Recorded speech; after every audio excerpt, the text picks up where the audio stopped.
I'm tired. Got a bunch of ají and huacate. Gonna be making some. I wanted to do Chifa, or like Chifa, which is like Peruvian Chinese. And so we're doing Lomo Saltado, which is pretty popular stir fry. Is it working? Is the YouTube working? Okay. They changed the interface on YouTube. So I wanted to do Peruvian Chinese, which is actually a big category of food in Peru. And so I'm gonna turn the volume down a little bit. Can I do that on this? Okay.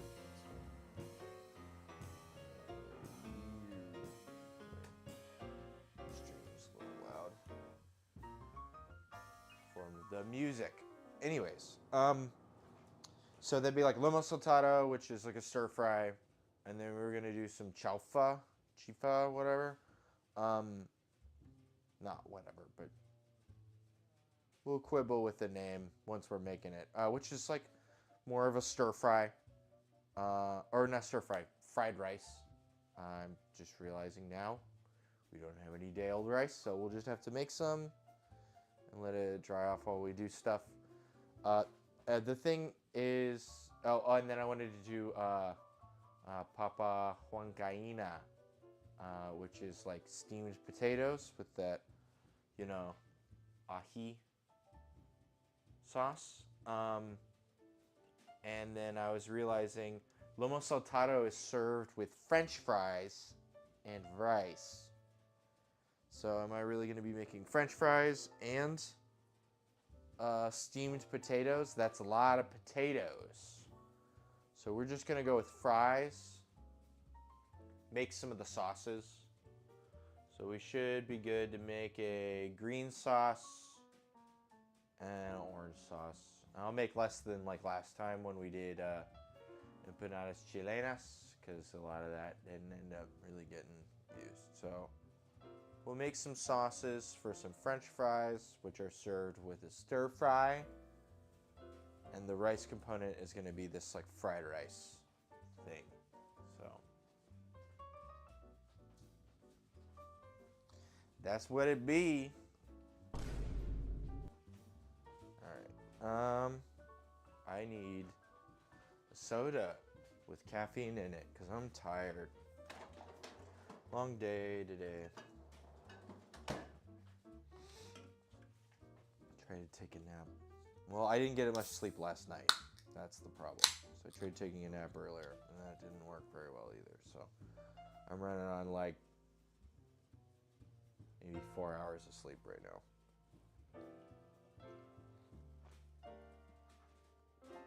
I do not sleep the best because I keep odd hours.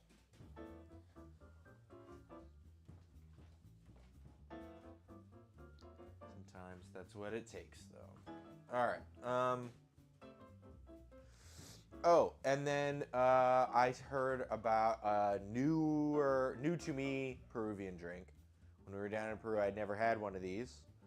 But apparently you juice pomelo, and it's a pisco sour using pomelo and cinnamon syrup, and it's got a name. We'll figure it out when I make it at some point here. But it's a thing people have made, supposedly.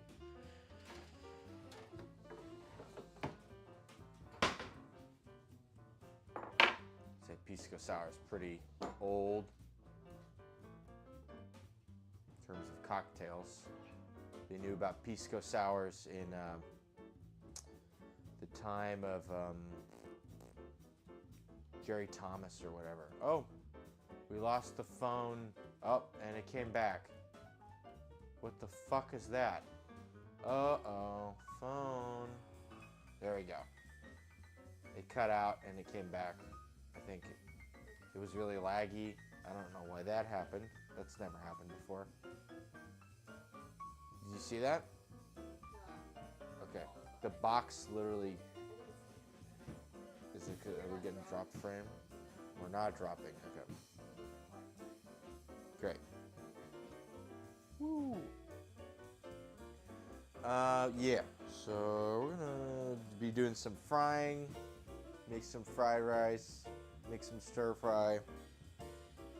One of those kind of days.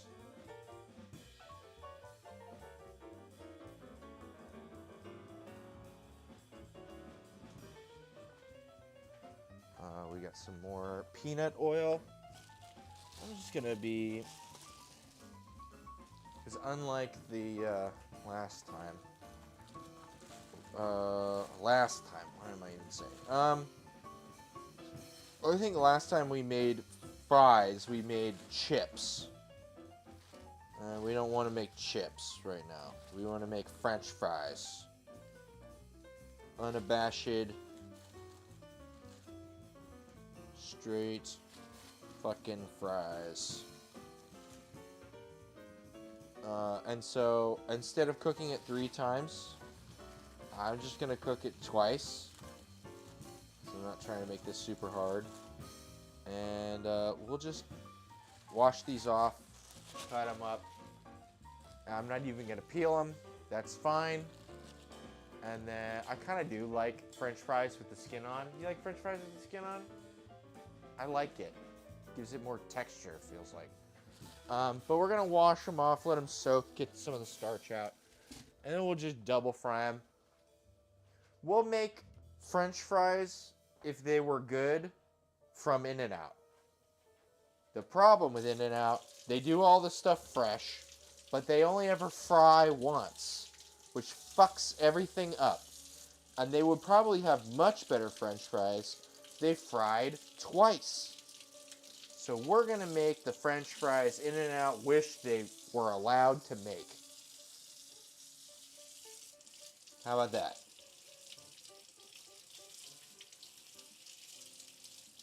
In-N-Out fries from another dimension, another time and place. Spider-Man. I don't know why I sounded that way.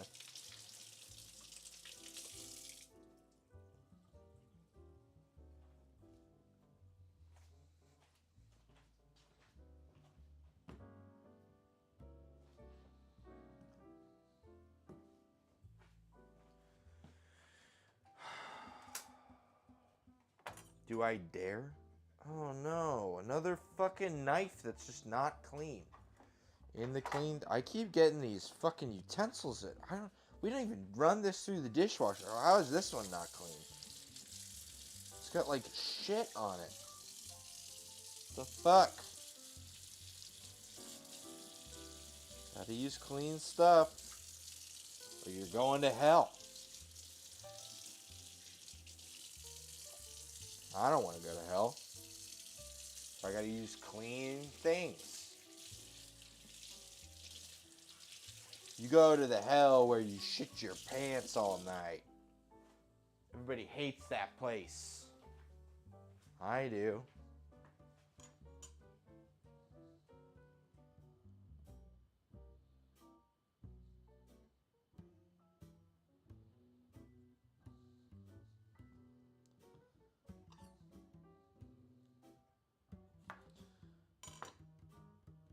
Thinking I'm gonna grab a pasta maker off of Facebook Marketplace.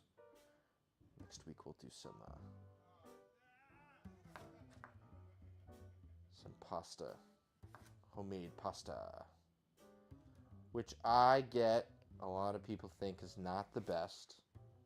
And I'm not gonna do fancy shape. We're just gonna do like basic bitch baker's noodles, but it's good. That's what the doctor ordered. It's what I need. You'll see next week. These are French fry shape.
that's good, but I think that could go too. These are like, you know, good French fry shapes. Oh, and there we go. Cut this shit up.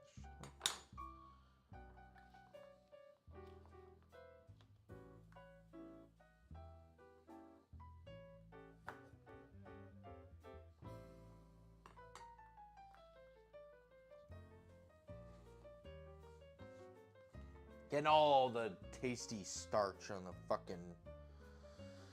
Getting all the tasty starch. Sound like a fucking pirate.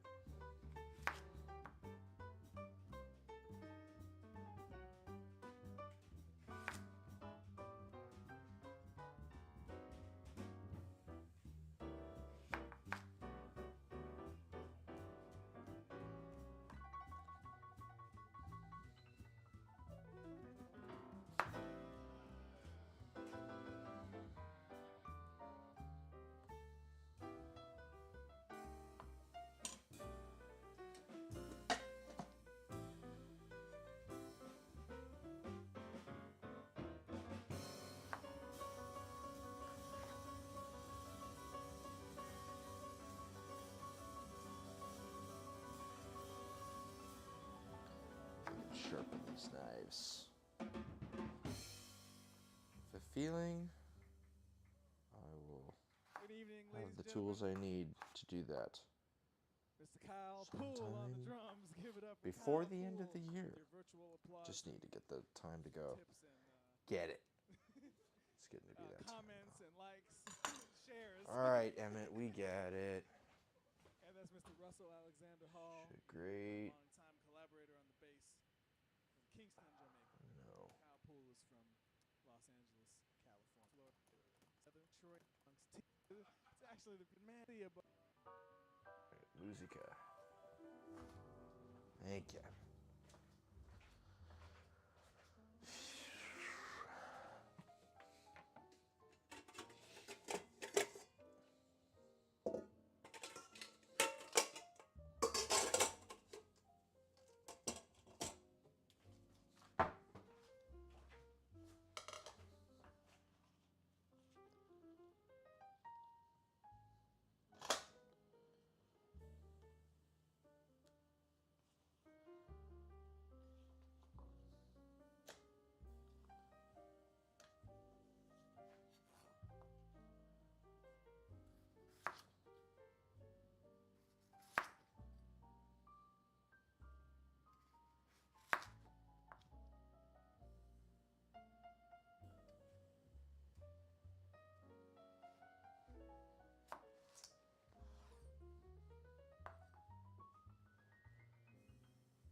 we're just gonna let this soak. Get rid of some of the starch. So what I was saying last time with the kettle chips, which was so fucking long ago, that was like back in August during sandwich month. For that we wanted it starchy because that improves the kettle chip browned aesthetic. We're not doing that right now, so we want a French fry, not a kettle chip.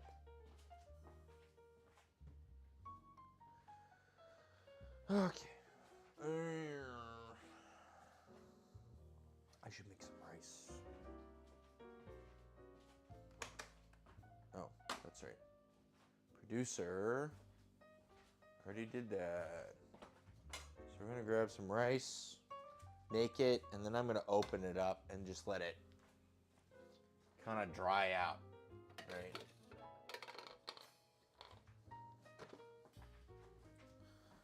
Fill up our rice container from our 50-pound bag of rice guy.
All right, pretty clear.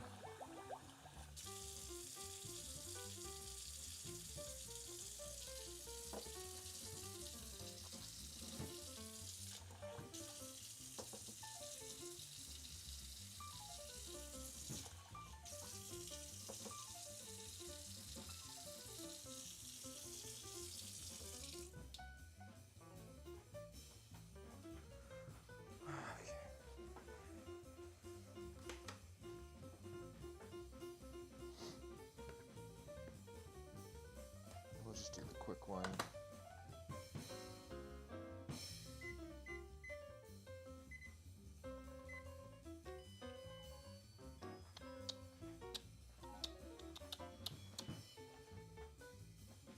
We don't want everything to be potato starchy.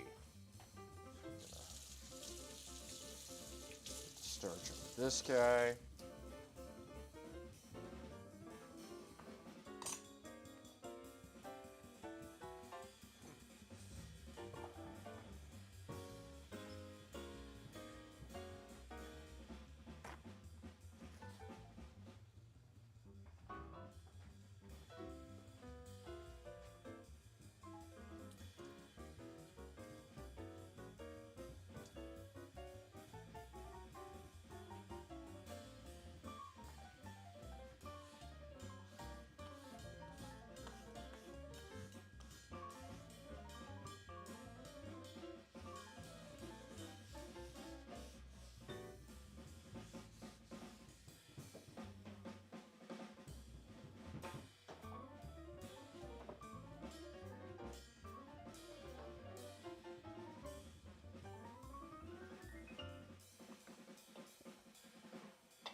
Sorry. I'm having a hard time thinking straight. Oh, man.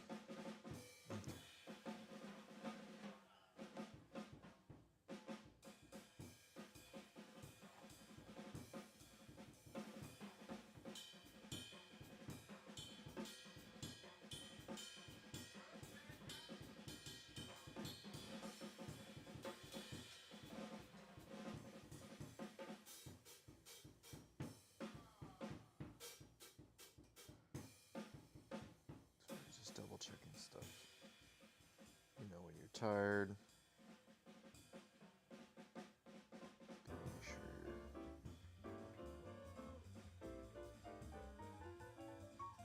looking at the right thing.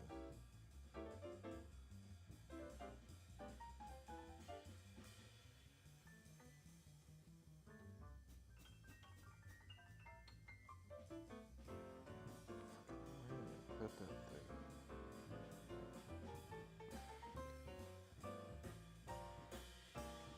Look it up again.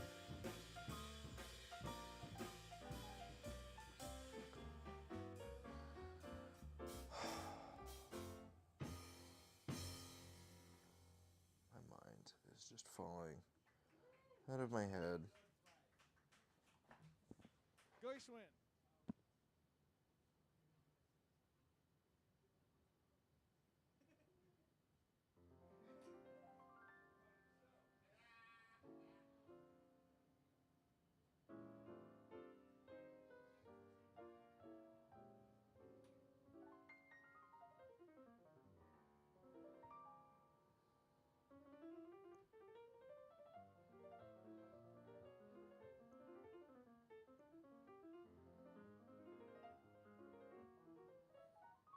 I swear we saved the Lomo Saltado. Just want to make sure I'm like... Because don't you marinate it? So we lost one of the heroes of American civil rights and of liberty and democracy, and someone that stood for equality, someone that stood for realness, someone that stood for good trouble. Fucking Necessary stupid. I trouble. feel like such an idiot right now. This week from people asking us I to literally had this so many times down in South America. someone that led us all, someone that we will not forget, someone that led a beautiful I just fucking watched this thing earlier. I can't find it where I saved it on Instagram. I've literally made this before. I just want to see what I'm supposed to marinate it in. I just can't find where I saved it because I'm an idiot and I don't know how to save stuff in a way that I can find it again.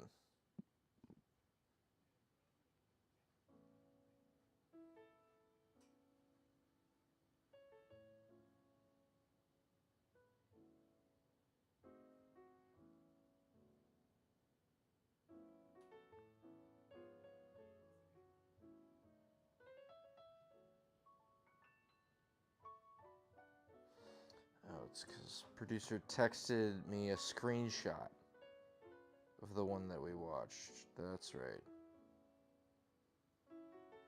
My apologies. This is probably riveting stuff.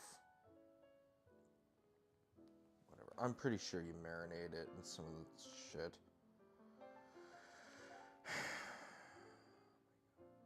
Going insane.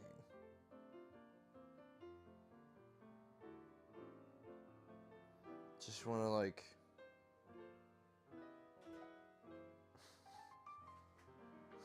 Let me just look it up. I feel like such an idiot.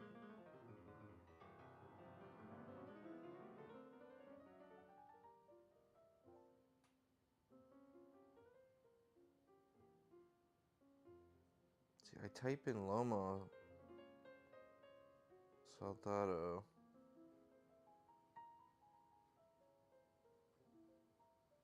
God, I fucking hate Instagram.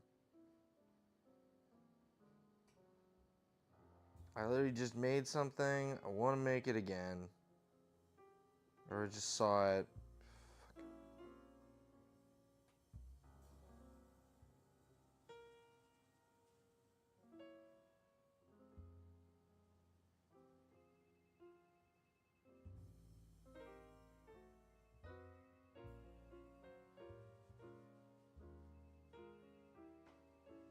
Dumb.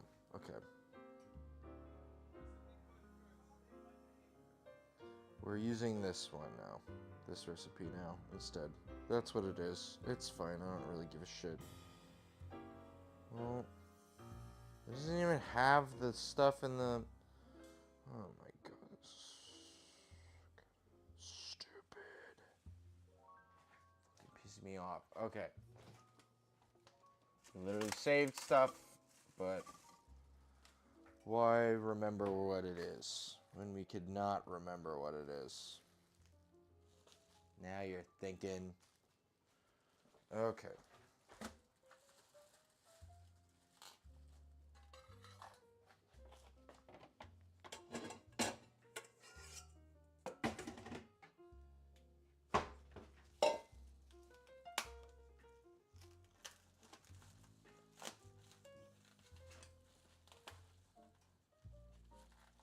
Just get some like bottom round carne asada. It's a big pack, so we're just gonna take like half of it. Sure, we'll use this other half for something.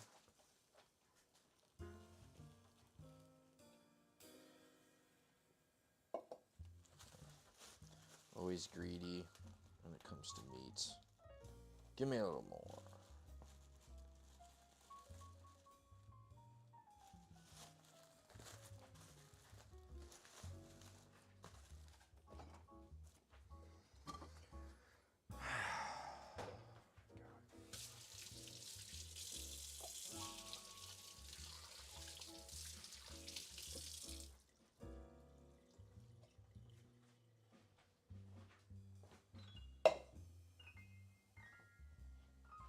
Since we're cutting with meat, I'm just gonna grab another cutting board, put it on top. We're not doing any dessert today. I just don't want the meat, raw meat, touching the thing if I can help it. So we're gonna cut these down a little more. They're just on sale, so what are you gonna do? Not get the thing that's already cut basically the way you want it? It's on sale.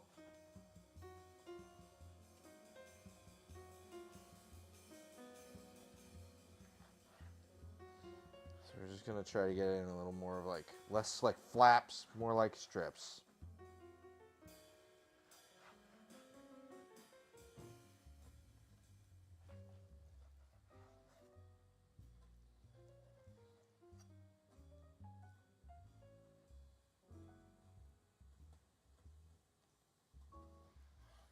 Normally I fry in my wok, but we gotta use the wok for the stir fry, so there's that too.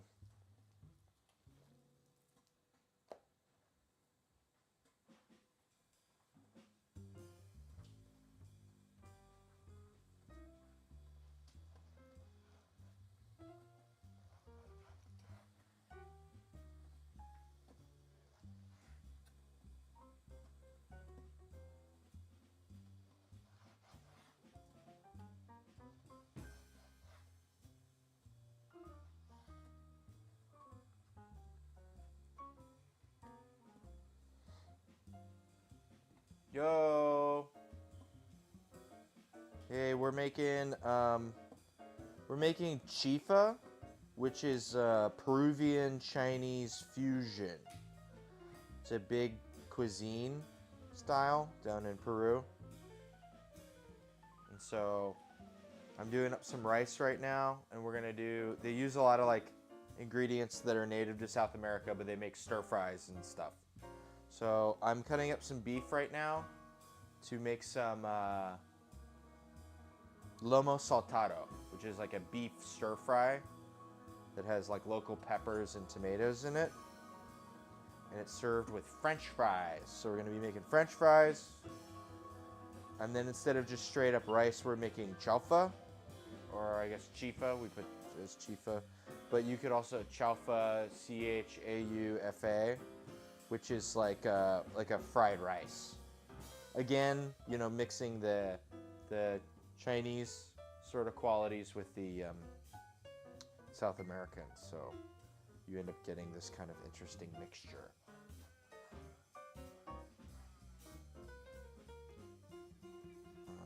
Yeah. It's good to see you. And then, so because the lomo saltado is served with French fries already, I was gonna do papa Huancaina, which is like steamed potatoes in this like pepper sauce. But instead, we'll go back to the polleria sort of style, where you make a sauce that's for dipping French fries in. Because I'm not gonna serve French fries and steamed potatoes. It's too much. And rice, too much carb.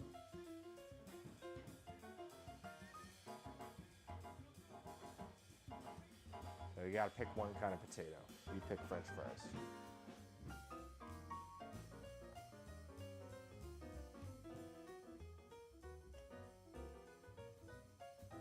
But it should be good. It's kind of simple. We picked simple stuff because I knew today was going to be really busy, so... And I'm very tired. Did not sleep well last night. So... Just one of those.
together a sauce. Or there's a little bit of, yeah.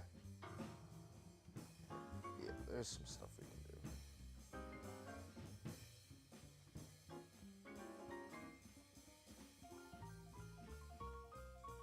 So we're gonna do a marinade. We're gonna mix together sauce, do some prep work, and then we'll make our Huancaina and our green sauce as well. And then the rest of it we'll probably just save for after we make the Chifa. Make those one after the other. They're both pretty quick, actually. Might not be a very long stream. There's a cocktail. So, yeah, stir fry and fried rice are pretty like made to order things.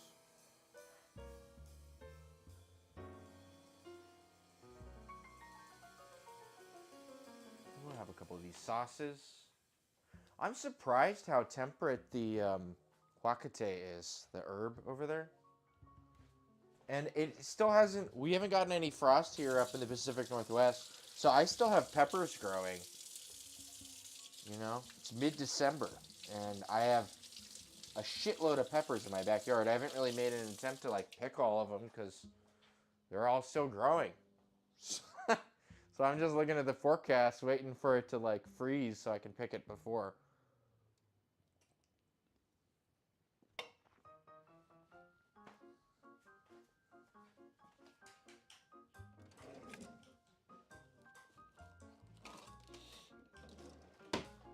Extra beef trimming.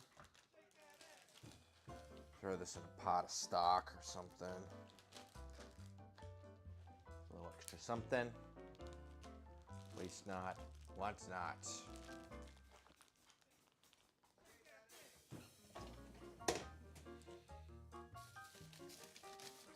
Oh, are we literally at 0 ice again? God damn it. Whatever. I guess I'm the only one who can make ice. My fault. I should have made more ice.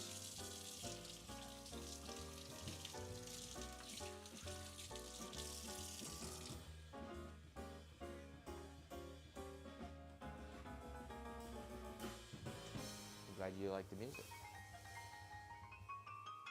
It does seem kind of festive. Let's see when the stream was.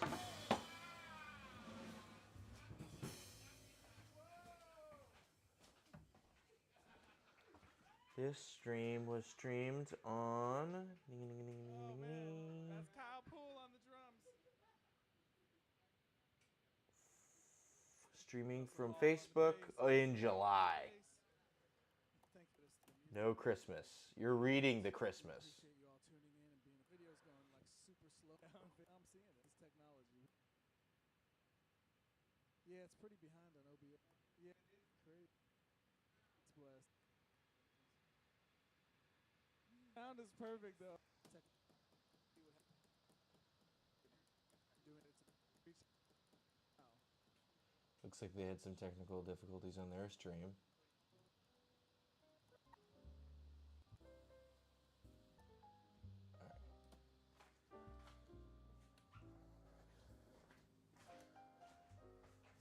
Okay.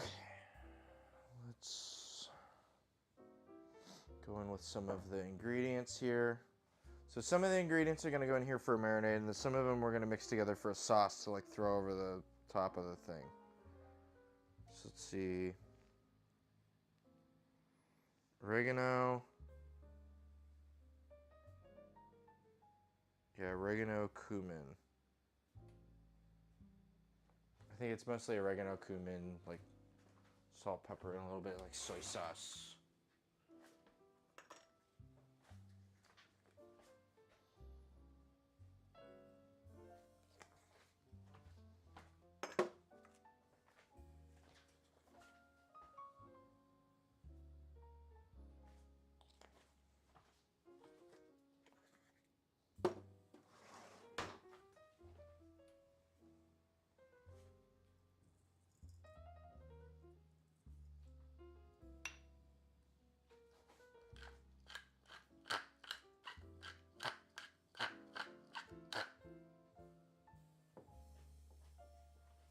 Oh, and like a little bit of vinegar, I'm pretty sure.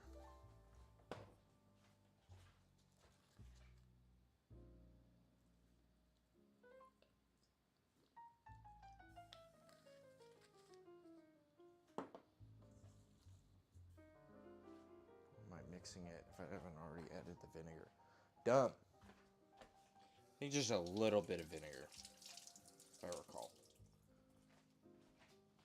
It's one of those where we're like you would do for, quick carne asada. A little bit of vinegar. Never hurt nobody. And this is like thin, and we're gonna like do it real quick anyway, so. And then I think aceite, which is oil. I'll use a little bit of olive oil. It's not the end of the world. Although during the stir fry we probably won't use olive oil because that is not the best for that. Yeah, we'll just get this marinated. A little bit of soy sauce.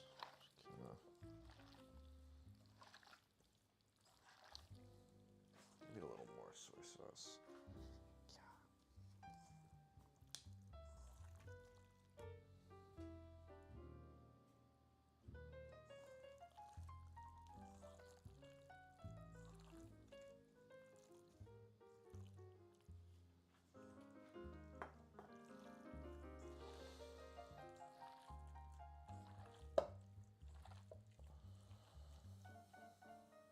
Okay.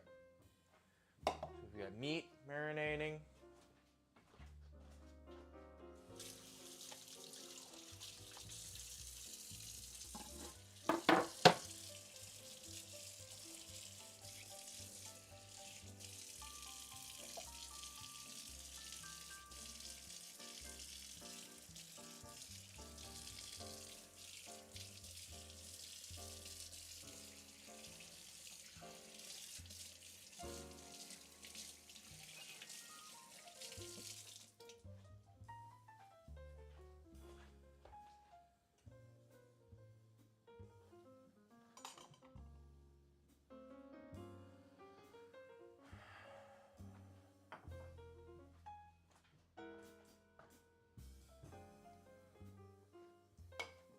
Alright. And then we've got, what else do we have? Let's make this sauce.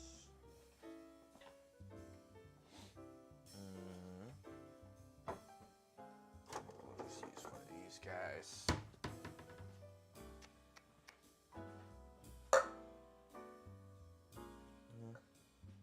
Or here. We'll save that for the Huancaina. I'll just make it in a thing because I'm pretty sure it's just pretty simple.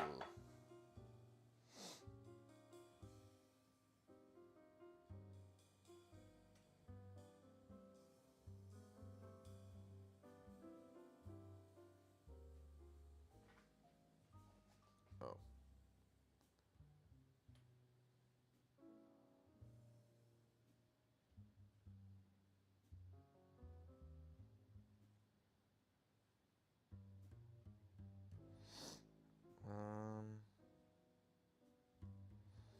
Yeah. Garlic. Ginger. Oregano. Coriander.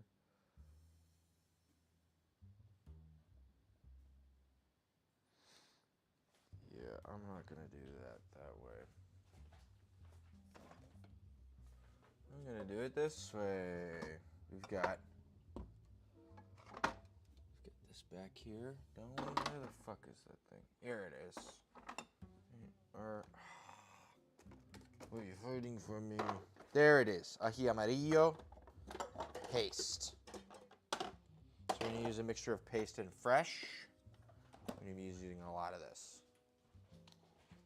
So I'm gonna mix this up with probably the rest of the soy sauce here. And we're basically gonna mix this into like a slurry. So I'm gonna add the rest of the soy sauce. We have more soy sauce. It's not a big deal.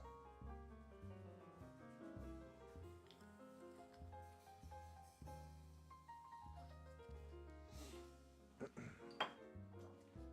with some oyster sauce.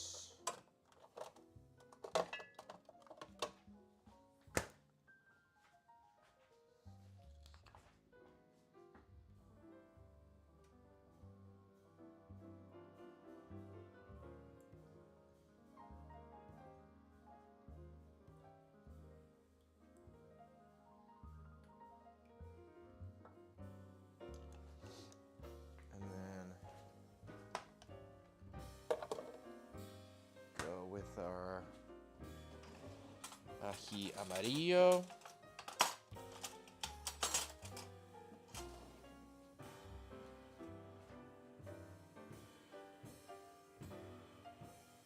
Oh, this is moldy. Unfortunate. This is bad. I think we have other ones though. Might have opened. Or not opened. I know we have like ají marisol. There's like a couple other varieties. We'll just use one of those to kind of bolster and add a little more to our ají deal. That's unfortunate. Well, it's more fortunate that we didn't fucking use it, right? We've got ají panca. She used for like an ají marisol. Okay, yeah. We'll do the marisol. That one's more orange. The ají panca is more what you would use with if we were making anticuchos, which would be another good thing to make at some point. It's bad. Oh, okay. Sorry, I didn't hear that. Yeah. Okay. So we're gonna use that ají marisol. Stream is from July, so you're drawing the festiveness yourself. You're projecting. Also,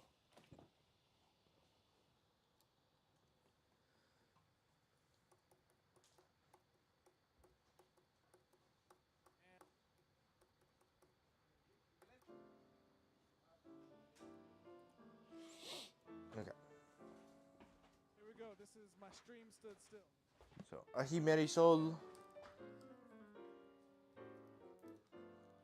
pepper paste, yummy.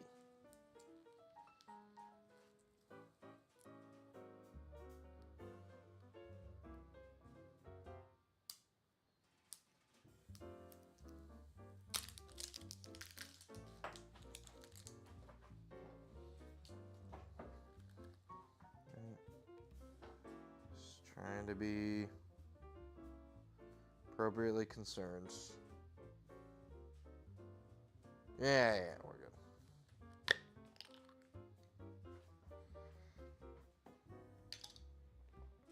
Ooh, I like this. This is a bit more like chipotle-y. It's kind of smoky. Or smells smoky. Alright, we're gonna add a spoonful of that. We'll add more of this to our Huancaina.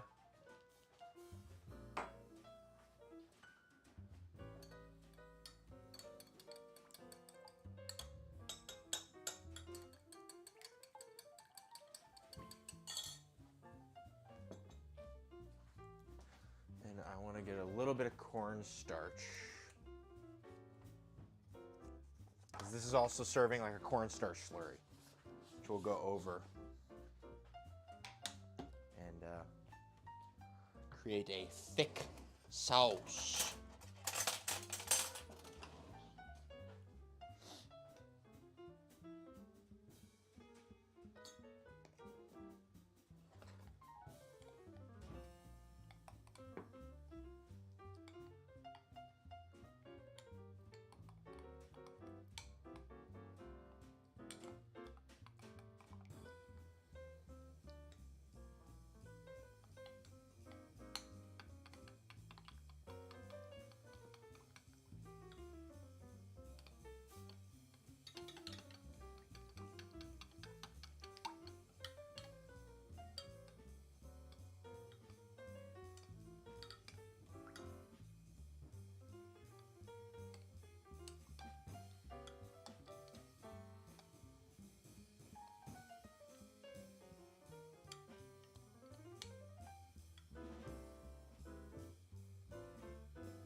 good cornstarch slurry to me.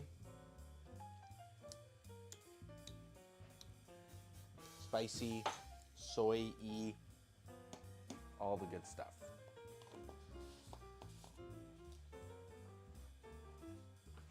So that can go over at the ends. Kind of liquidify a bunch of stuff. So there's that. Let's go in and make some of our Huancaina.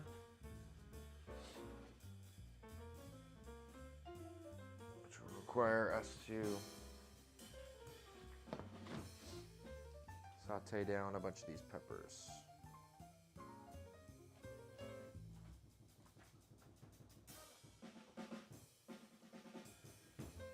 So I'm going to take like half of the peppers, right? So let's go with like 3 of these and 3 of these. It's pretty good. Okay. Yeah, this is probably good.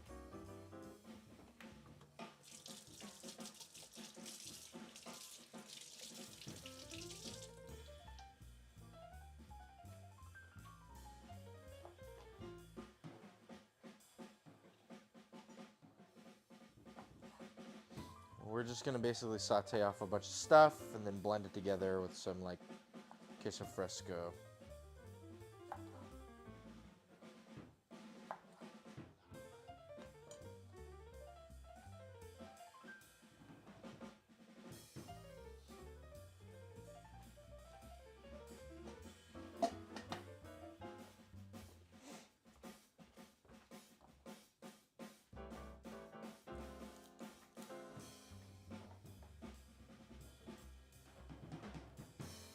And for this, it's not like we're frying or anything, so I can use more olive oil.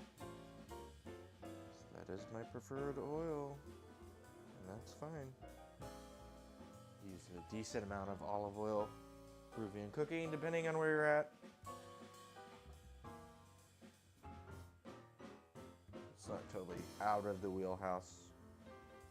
Might not be the most common oil, but I'm not using, canola oil. I refuse. Sorry. My stream stood still.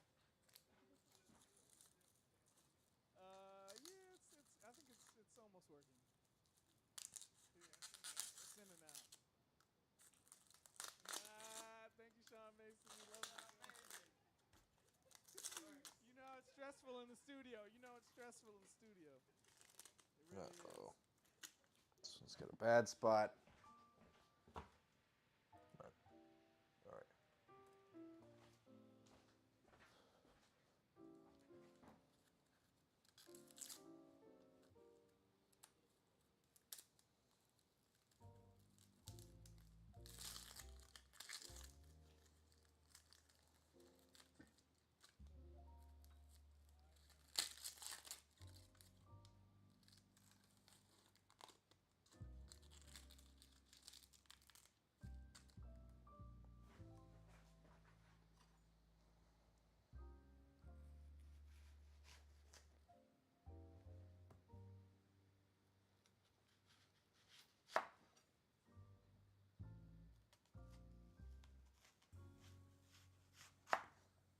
Cut that hunk off.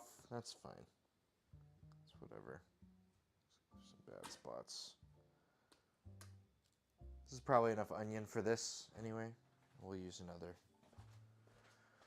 for another thing.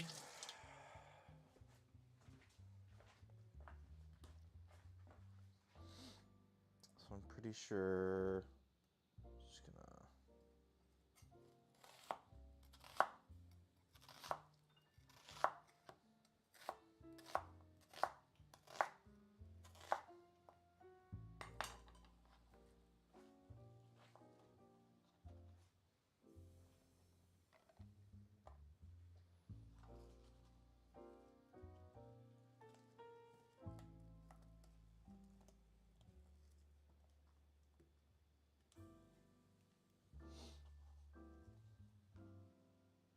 Probably enough onion to pepper, if I do say so myself. use that for later. Totally fine. Should be peeling some garlic as well.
Great.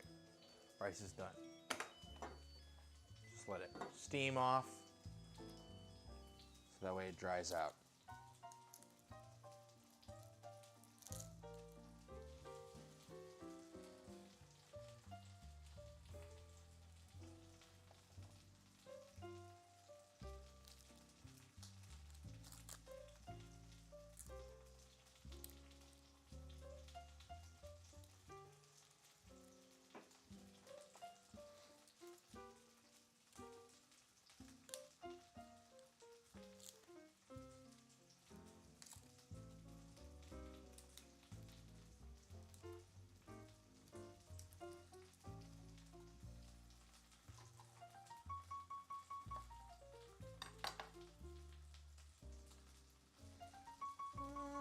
That's probably enough garlic.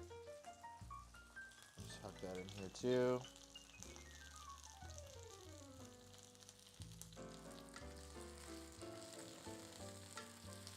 This around.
Ah.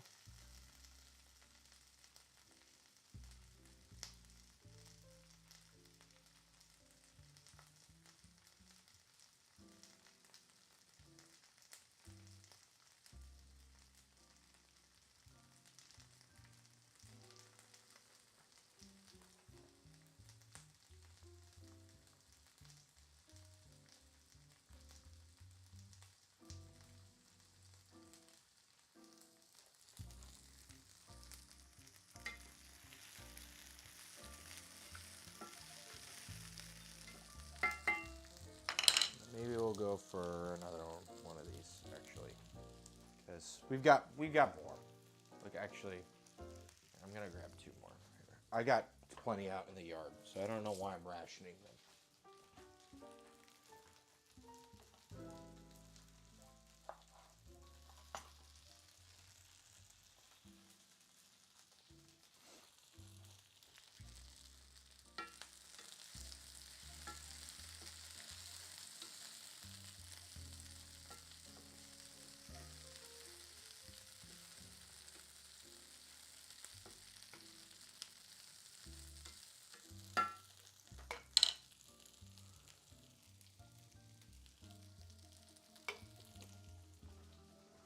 You know, I was having some of this. I haven't made any toddies or anything out of it, but I took some wild turkey and I mixed it, or I did it in chamomile to do hot toddies.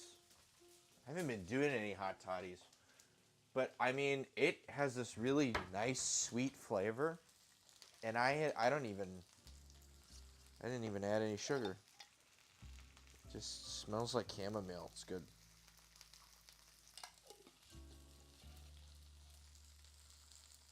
Just drink a little bit of it neat.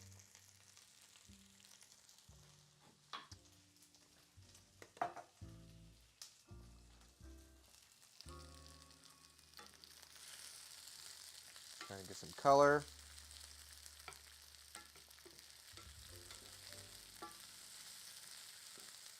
This is looking good.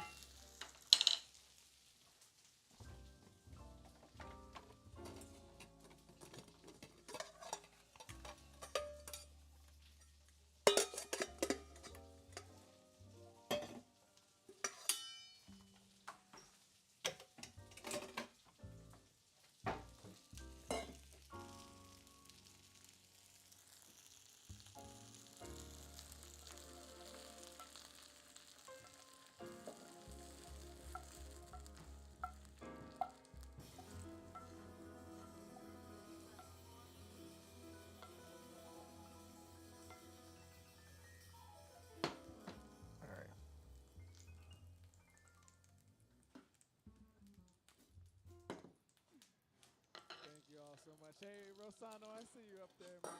Let's play something for Rosano. All right. So that's part of it, and then we need to add. Do we have any crackers? Motherfucker. Oh, you know what we could add? I got like corn tortillas. So we're dedicating to our friend Rosano. Store-bought corn tortillas. He's commenting on the post right now. I bet that does about the same thing. I mean, like, you could either use a cracker, or you could use, like, corn tortillas, or bread. It's like when you're, like, thickening up a mole or whatever. We'll just use these, like, store-bought corn tortillas. No. They don't exactly last a long time in terms of having, like, freshness, or you fucking...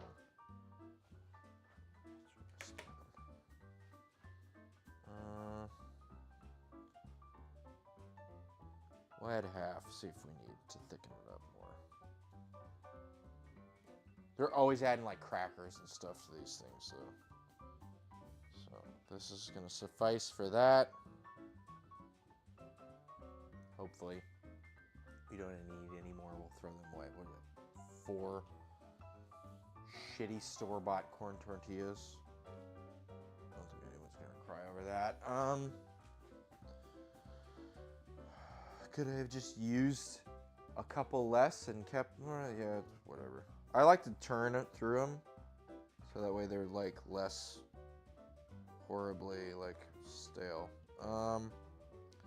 So, amarillo, cebolla, ajo, sal, pimienta, comino, leche evaporada, salt.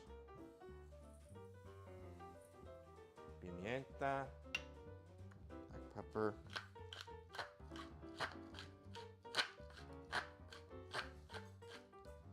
comino,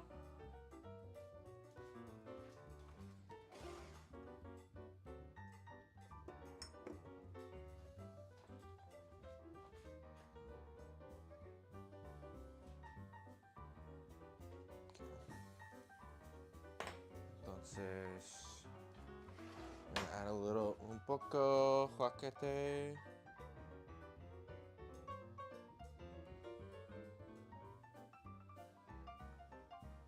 Just kind of peeled these off of wherever.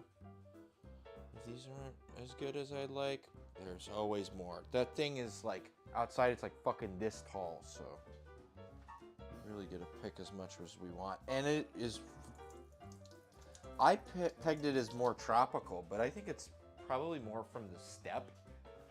And so it functions in a temperate climate pretty well.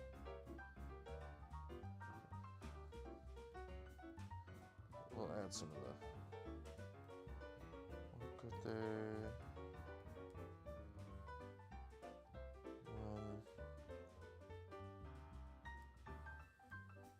This will add a really nice depth of flavor. It gives it an interesting, it's like somewhere between like mint and basil.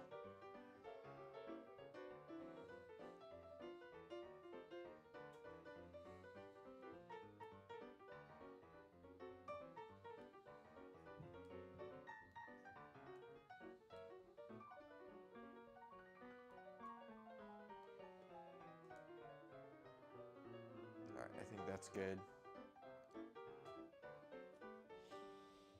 A little goes a long way. I think you can still smell it. Okay. That's more of our ají marisol.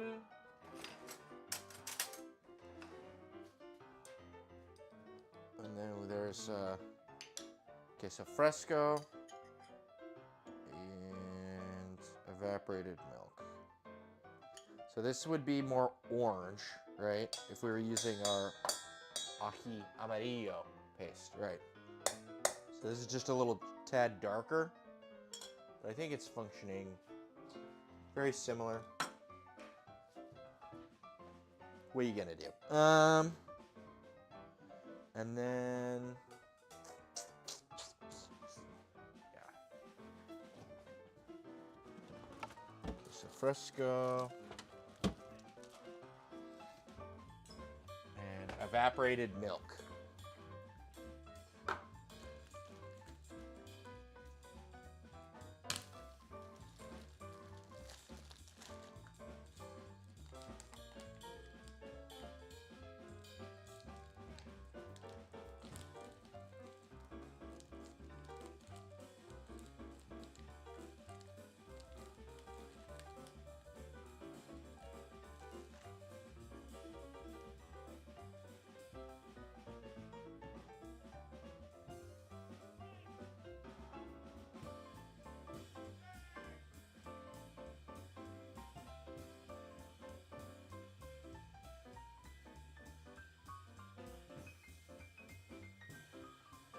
Even a little more.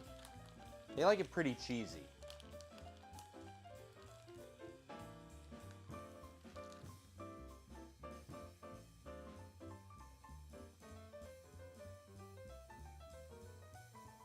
Yeah, more like that. Okay.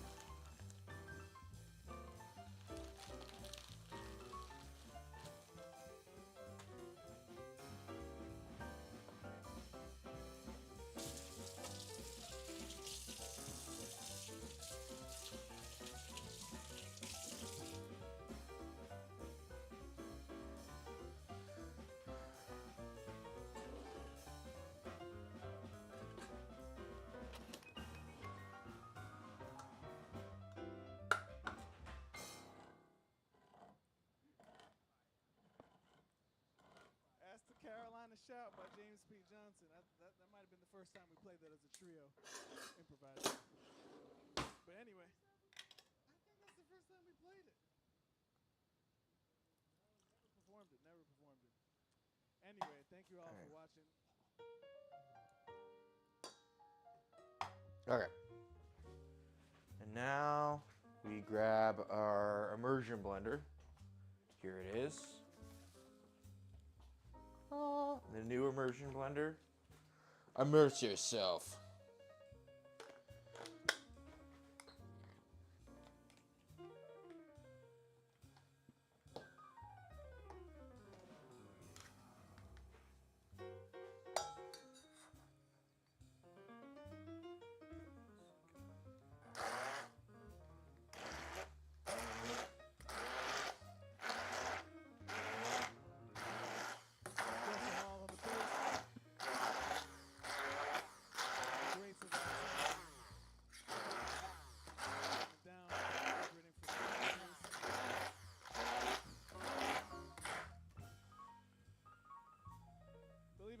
trio has its first out-of-town trip coming up this week.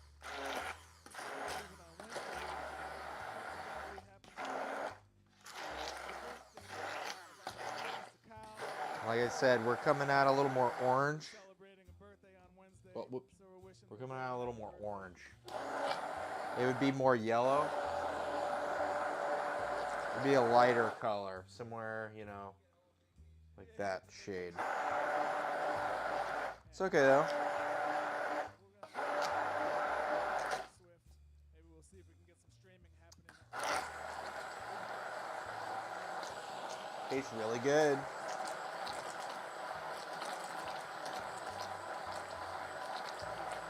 Spicy. Church has a membership program.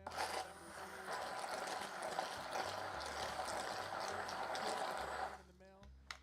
And I'm actually going to take the juice of a lime and put that in there. Continue to celebrate. I don't think that's mentioned, but since we're doing it as more of like a fry sauce and less of like, you could serve this over like noodles.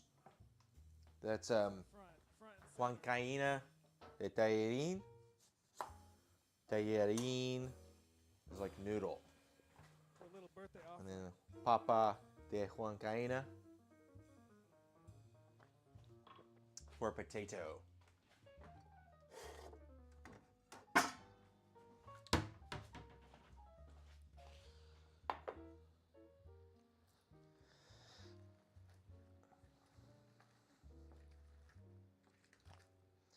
Start with half. See if we need a little more.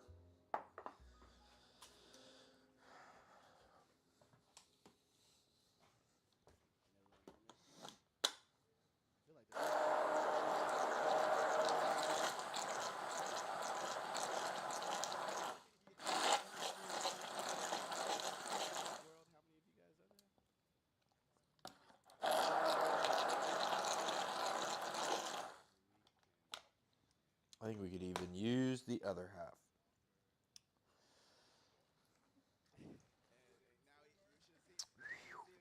Spicy.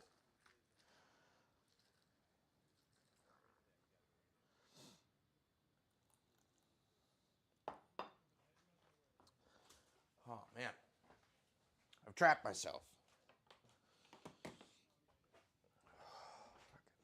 All the onions and peppers and stuff. Look. You know what? I think we're going to add a little bit more evaporated milk, thin it out, and a little more queso fresco. Just to add more, you know, fat will kind of temper some of the pepper. We did put like 6 peppers in this, so.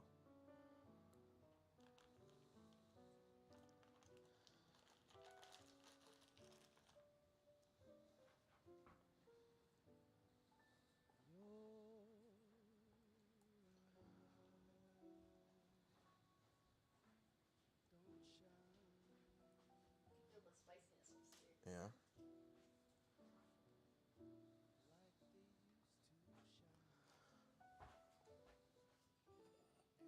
Try to keep that out of harm's way.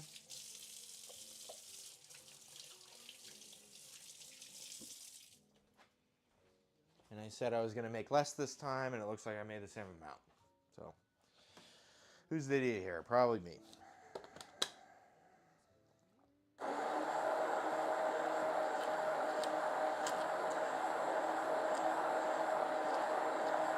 I just got so many peppers out there.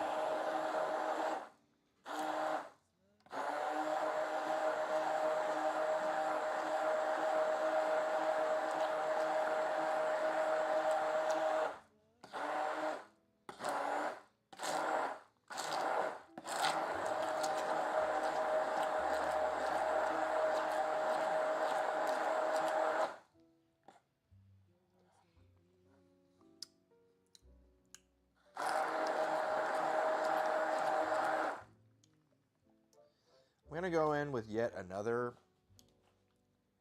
lime. And then I think we're pretty good. Lime and more salt. More salt, I think, is a good move.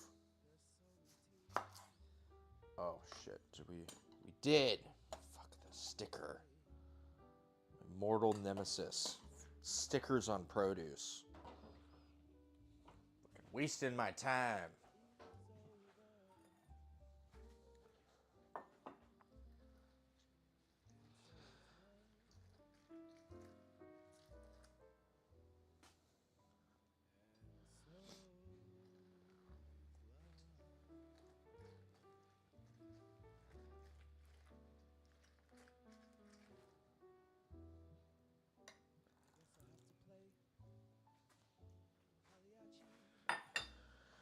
And a little more salt.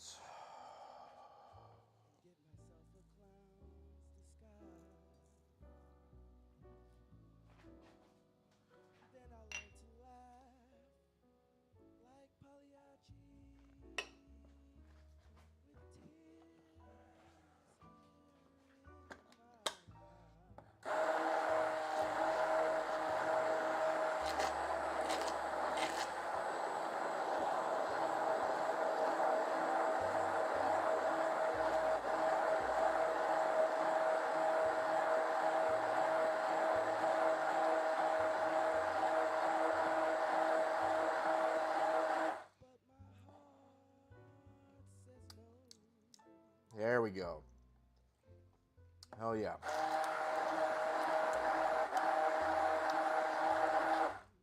That's something I want to dip a French fry into. Fuck yeah. Spicy.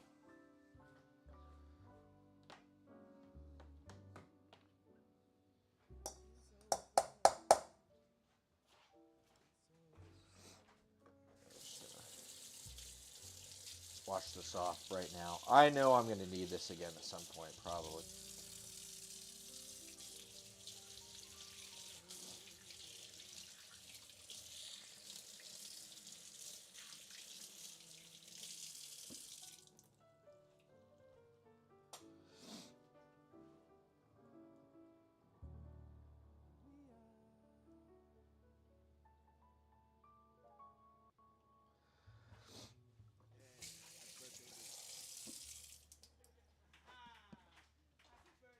That's the great cow.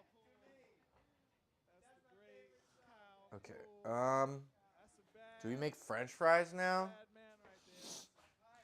He can sing. I guess we do. He can play. I guess we just make French fries now. Sure. Leave the evaporated milk and stuff over here. Switch back. Wow. Love you all. Thank you so much. Ah. Thank you all. End of the stream. Susan, Yeah, we got we're the getting to cookies in that. the mail, Susan. Thank you for sending them. Thank you, Jim and Debbie, for dinner tonight after this. Thank you, Dr. B, for being who. And then Better yet, if you're under the we age of go 20. to this one. Oldest.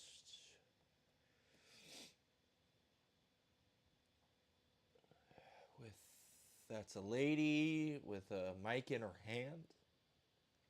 Like she's singing, so we probably My name is Percy Jackson. do that one. Dumb ad. We hate ads. That's why I set my ads as low as I can.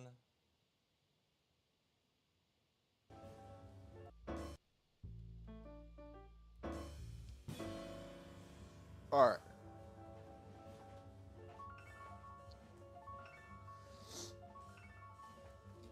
Let's grab the one with the metal handles. I'm going to use the rest of our peanut oil here. First time doing it with the flat bottom instead of the wok. Normally deep fry with the wok, but we need the wok for the Lomo Saltado and the Chifa.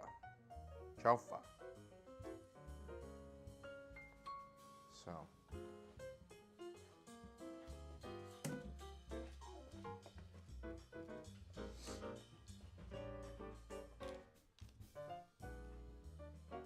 this is peanut oil. I always fry with peanut oil because you can watch them harvest peanut oil. It's really easy.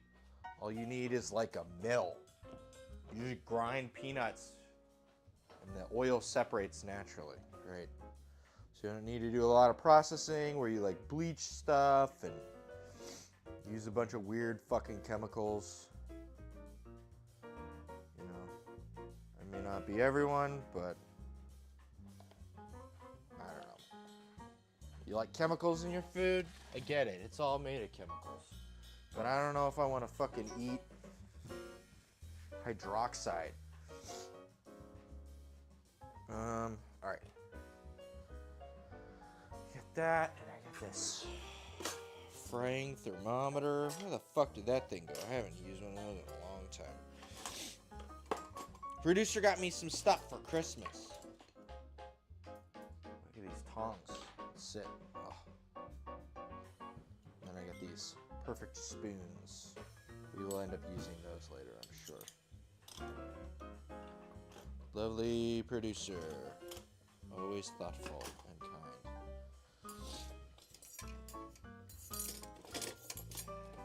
This fucking get the fuck out of here.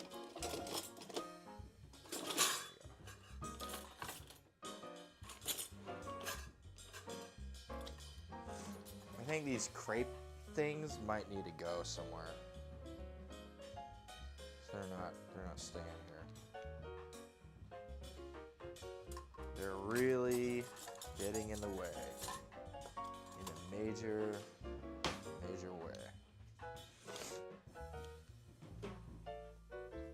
Alright.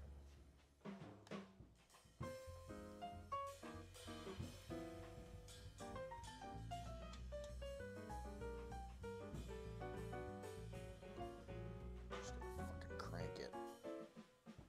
Alright, I don't know if you guys can see the temp. Can you see the temp here? Yeah, you can kind of see it on the side. A little better.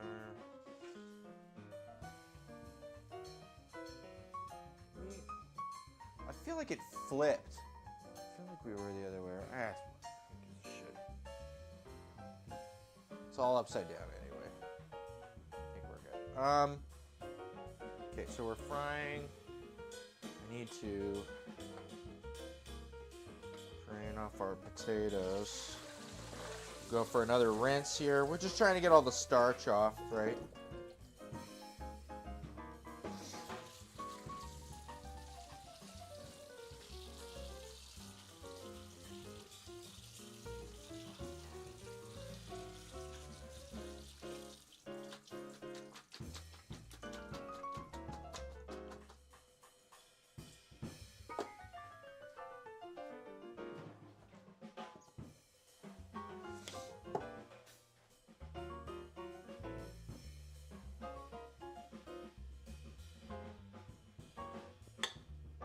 See, what are the two fry temp?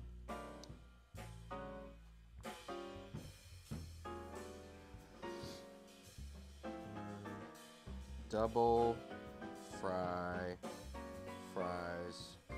temperatures. It's just two. I swear to God, it's like double fried French fries temperatures.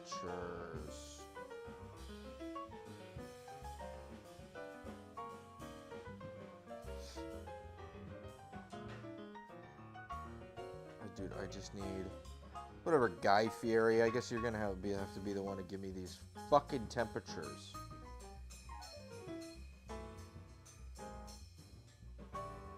Okay, I did that. Okay, we want it at 325 and then raised to 350. Okay, we can do that. That sounds about right, actually. It's been a hot minute since I've fried anything, so back in that, like, I haven't done this for a while, so it's like I'm doing it for the first time, and then by the time you finish, you're like, I got this. This is easy. Why did I even question it? And then in 3 months, when I go to fry something again, I'm gonna be like, oh god, what the fuck do I do? Another one of those.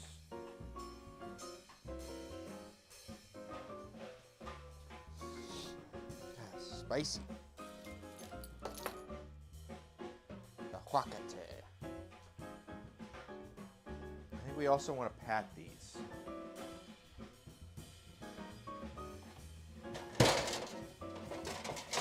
Also going to take out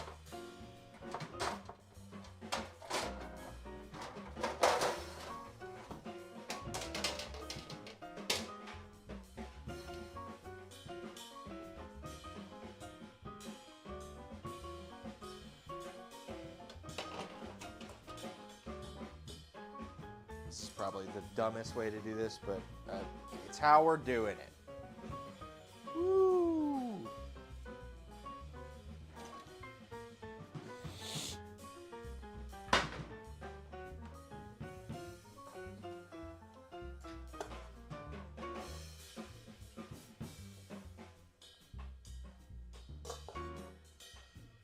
Just trying to get off a lot of surface moisture.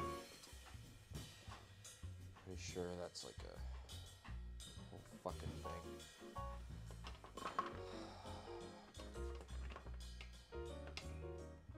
Hopefully that is helpful and not just dumb. Pretty sure we need to do that though. Okay. And back in the pot.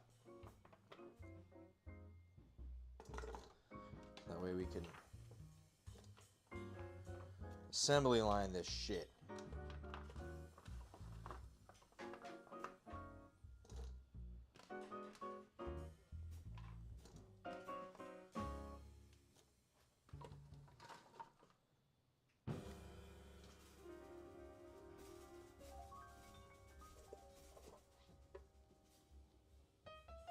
So it's good to reach over frying oil. It's like the best thing, you know, in terms of your, what do they call them? Fucking micro morts. Have you ever heard of that? It's like insurance adjusters started using this thing, or it was like a proposed thing where, like, depending on how risky you are, like things like going on a plane gives you this many micro morts, or driving this many hours a week gives you micro morts, and it's just like a statistical likelihood of death by doing more risky things.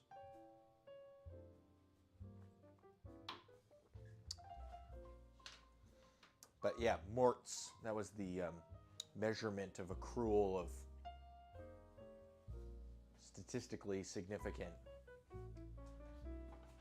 deadly activities. I don't know. I'm accruing some micromorts.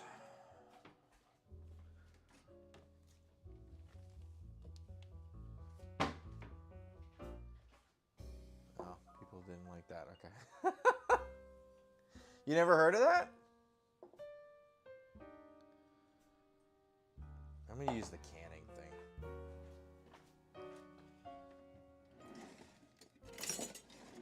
Yeah, I'm glad it's just like way fucking too complicated, so the insurance people are just like, I don't know, dude. Do you smoke? And then you go, no. And they're like, great, perfect. How many alcohols do you have a week? Like maybe 1 or 2. Perfect. You lie to the insurance adjuster. They're lying to you, so fuck it, man.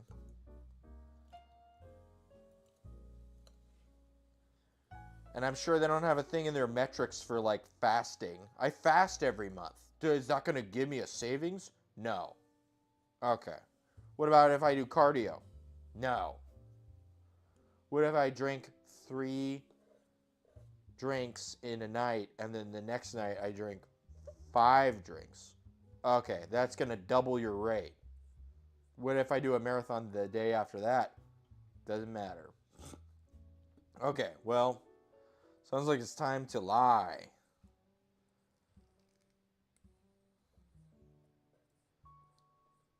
Whatever, insurance all fucked anyway.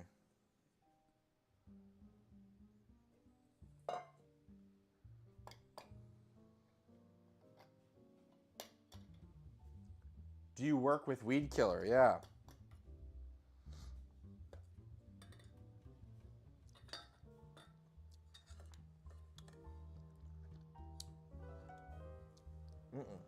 No, now that this is sat for a hot minute, yeah, this is really good.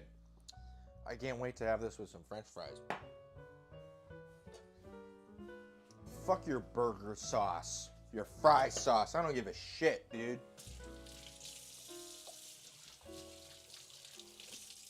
Bring that to the cookout or whatever.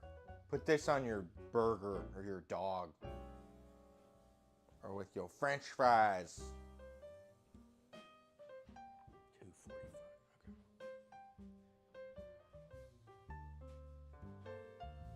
Okay. Oh, and then we've got the spider. Donde? Spider. This is gonna be a lifesaver. So we gotta run through these and then we'll do another round. It was 325 and then 350. I bet Guy, you know what? As much as I hate Guy Fieri because I think he just kind of sucks, I feel like he knows how to make a French fry. Or someone standing as him or like fucking posing as him. I keep using the phrase stand incorrectly. Someone posing as him probably knows how to make a fucking French fry. 325 for 5 to 7, 350 for 2. Because I keep thinking JoJo's Bizarre Adventure, where the stand is like the weird magic guy that like stands behind him, you know? And like those are their stands. But it's like a stand. They always call them like stand. They don't do stand. They don't emphasize the D in the dub. But to stand is to do something different. Number 20. I'm in the wrong. I get it. See you all with us here this evening. Eminem and all that. Anyways, skipping through this live stream to the next song. Looks like Emmett's wearing a Bill Cosby sweater in this one. Doesn't seem to be impairing his playing. What a consummate professional.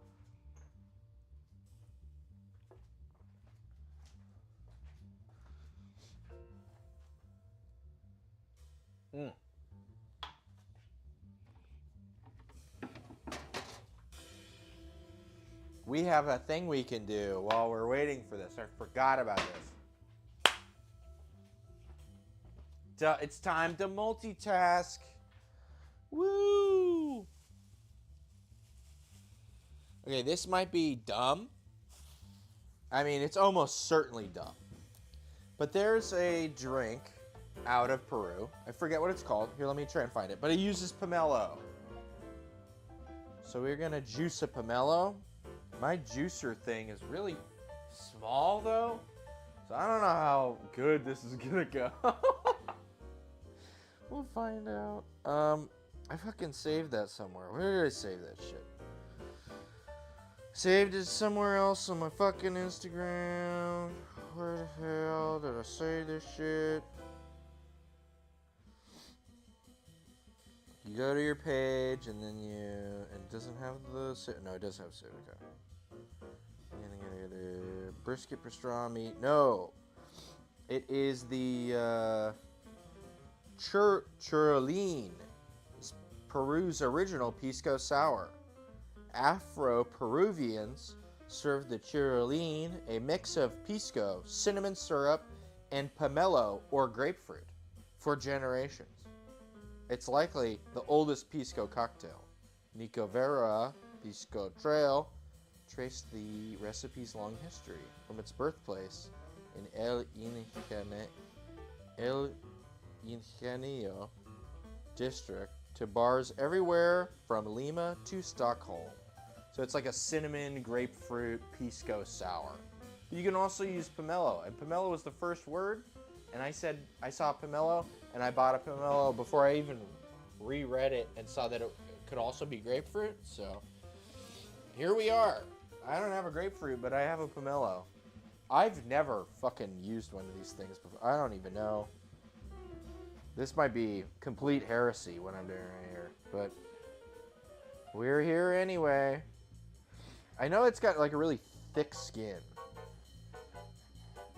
Has anyone had pomelo before?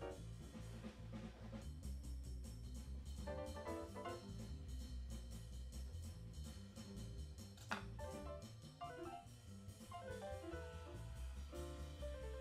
mean, it is like grapefruit.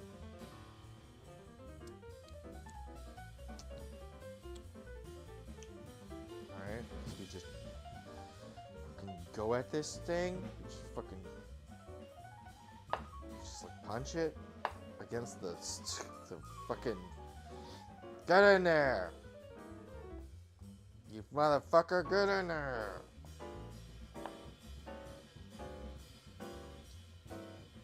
This is dumb. Am I churning butter here? Oh shit. I gotta pay attention to all the things I'm doing. Here, let's just turn off the heat for a sec. It's still going up. Whatever, fuck it. This temperature is gonna go down, and we'll just keep it. Oh! Oh, that's fine. We're good. We're good. It's fine. We're fine. Don't worry about it. Okay, we'll turn the heat back up because well, we don't want it to overflow. We're not that retarded most of the time. I'm gonna agitate to try and get these fries to not completely bunch up in the corner, which is what they seem to want to do. Okay, it's 55. Give them till like 9. 308. Yeah, I don't know how I'm supposed to keep it at 325. But we're doing whatever we're doing.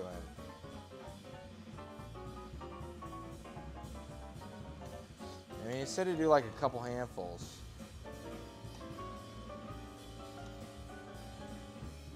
Whatever, this is the first fry, so like, you're trying to get to a point, but like, it's not a hard, fast thing. The second fry, you want to like, punch it, right?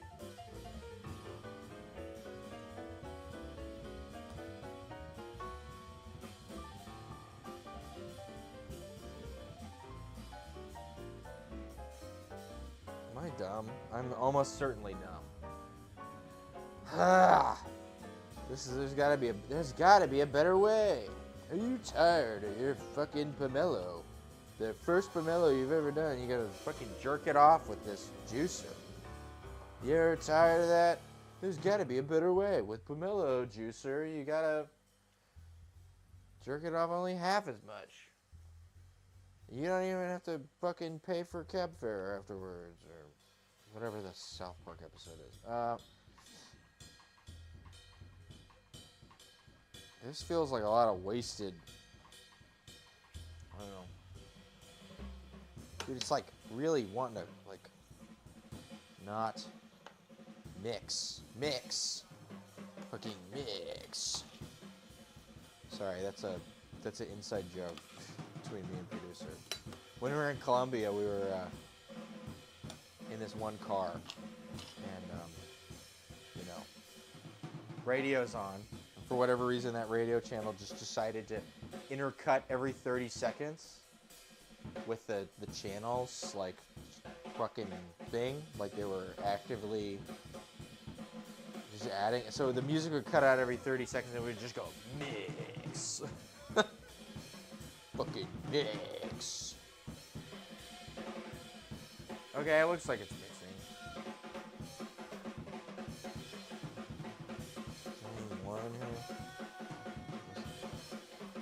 Use my fists. Doing it that way. Okay, great. That's a pomelo. I will say, I don't recall seeing a pomelo anywhere in our month's adventures in Peru. What are you, for 4 months? I didn't see a fucking one pomelo. I saw a lizard that was 5 feet long on a tree. No pomelo.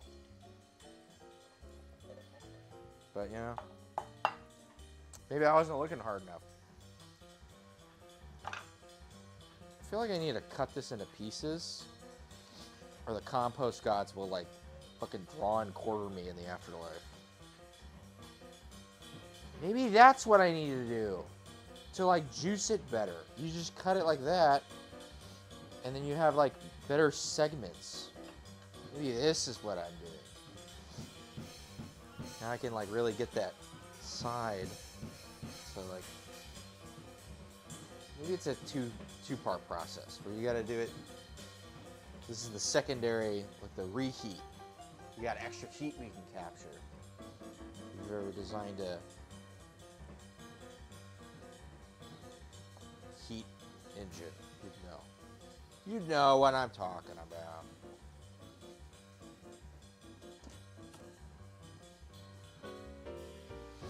Or you know, probably easier to understand, ricotta. Repass.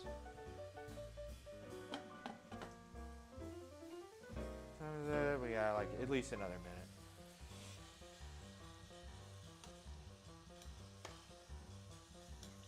See, this is what a fucking In-N-Out fry looks like. It looks like this, dude. Imagine if we fried it just to this, and then we went, done. It's done. No. I'm surprised they put fucking Bible verses on all their stuff, because they're upsetting God every time they make a deal of French fries. And that's why we don't get the fries at In-N-Out. Never get them. Just get the burger. It's good. It's better. Get a shake. Don't get the fries. What are you, dumb?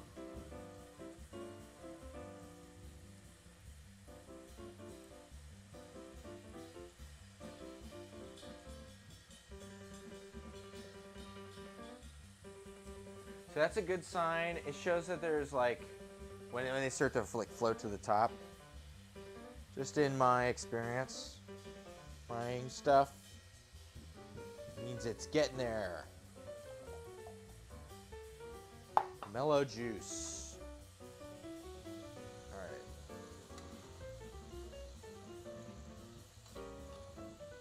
Yeah, see, these are like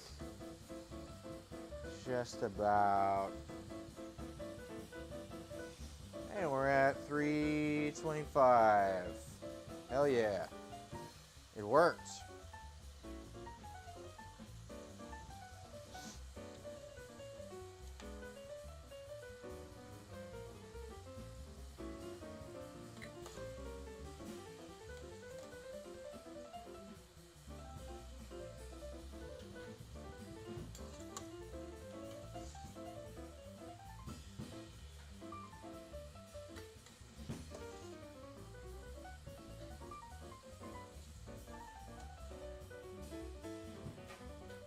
Oh, camera went out. I'm sorry. I need to get another load of stuff in here. I'm in the middle of doing a thing, and then I can press the button.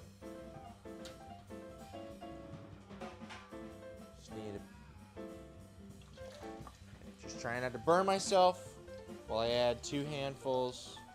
Here. Okay, producer's got it. Don't want to burn myself. You got to be really careful with this frying stuff. Thank you, producer.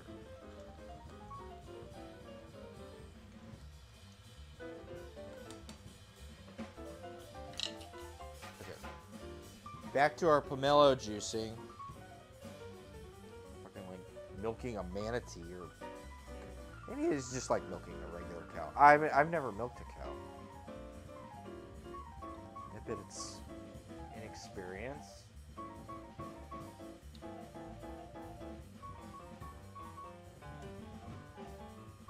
We're at like 9:02. Where are we at? 2. Okay, it went down. That's fine. That's like when you add things for the first time. I think that's probably why the first fry sucks, because it's meant to get it cooked and meant to get all the water out of it. And then the the second fry at the higher temp is where you really get the texture developed, right?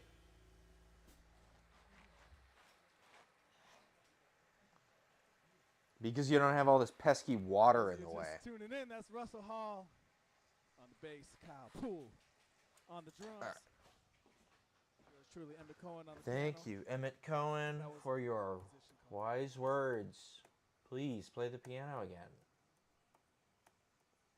We took the fucking Cosby sweater off.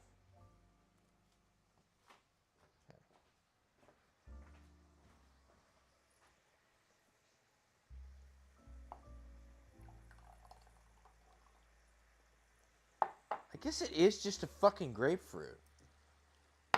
Am I dumb? Was this always... Is grapefruit just pomelo too?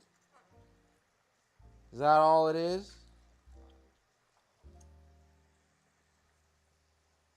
Did I get duped into buying a fucking pound of pith?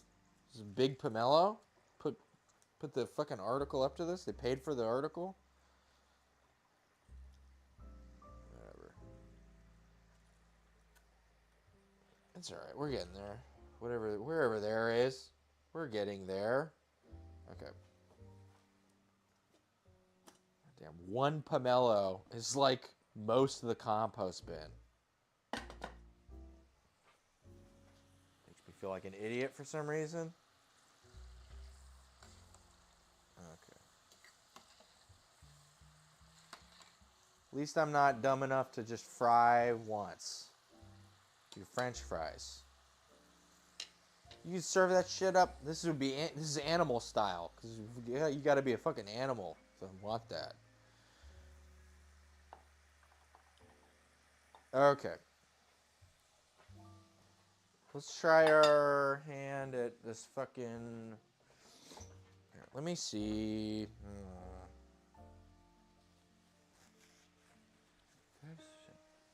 Sorry. The spicy food keeps fucking me. I have cinnamon syrup, so we don't necessarily have to make any cinnamon syrup, at least for a couple of these. And I only plan on having a couple. Trying it once, and then trying an adjustment. Pisco, pomelo, cinnamon syrup. Sounds pretty simple to me.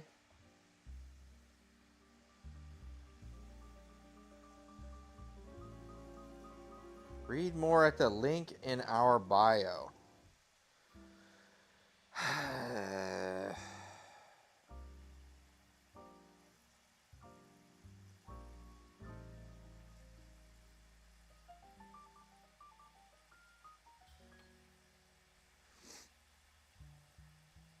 Great. There's literally there's no spec for it in the fucking... Are you kidding me? There's a whole story.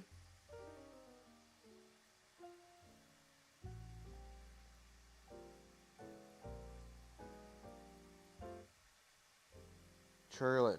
Recipe. Great.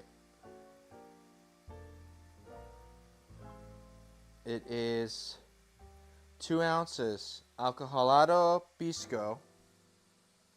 Sounds like a redundant. 1.5 ounces of grapefruit or whatever. 1/2 ounce of simple. 1/4 ounce of lime. Okay. Shake. Strain. Serve. Fine.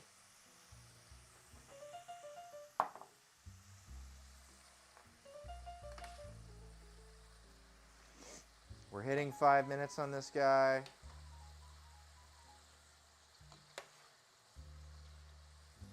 Might let it go for another minute or so.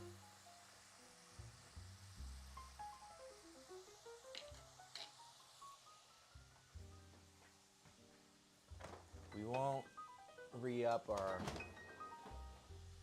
chamomile whiskey, but I will have another one of these because I am tired.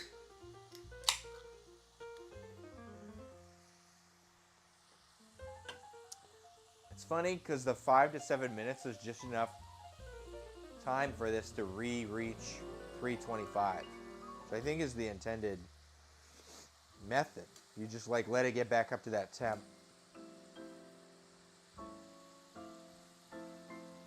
Come on. Whatever. You're yanking. You're freaking teasing me. I got other shit I can do, okay? I don't have to pay attention to you.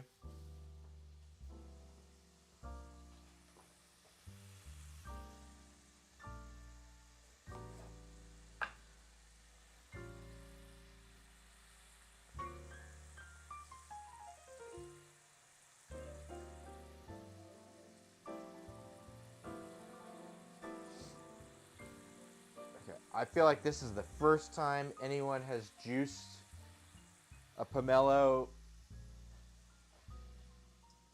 this year in the United States. Had a couple qualifiers, might be true. At least in the top 10. I think this... Honestly. Who the fuck does that? That was dumb and weird.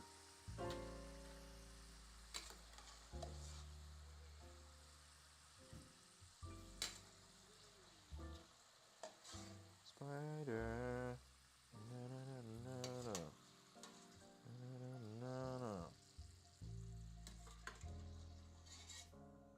Okay.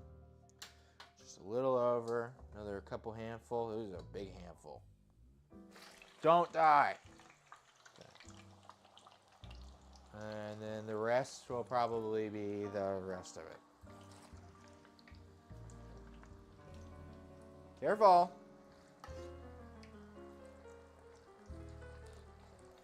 I really want to get trapped behind the thermometer. And then when they build up on one side, you get more of the bubbling on the one side. Which is like, no, spread out the bubbling so it doesn't fucking boil over. Whatever. Physics is gonna physics. It's just gonna do whatever the fuck it's gonna do. I'm not sure it can exactly be helped. In a super meaningful way, anyway.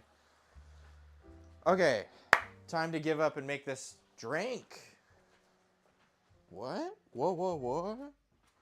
An alcoholic drink? Huh?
Repertoire of Count Basie, Neil Hefti composition called Lil Darlin'. And this week and all this month, actually, we're celebrating the centennial Charles Parker. Charles Christopher Parker is the Yardbird, the greatest inventor of bebop and one of the most special musicians who ever graced our earth. And we're celebrating 92nd Street Live. They're doing a big project this whole month, and we played Happy Birthday in the style of Charlie Parker for Charlie Parker. Happy birthday, Charlie Parker.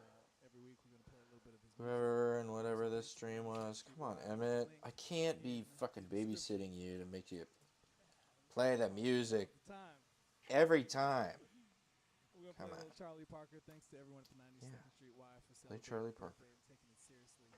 Thank Because you. it was very important, and we love him very dearly.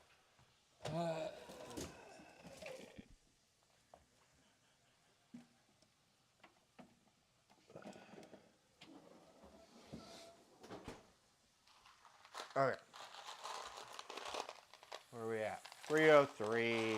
We still got time. I'm going to go based off of that temperature because that's how it worked out both times. So instead of, gluing my eyes to a clock, we can focus on the matters at hand.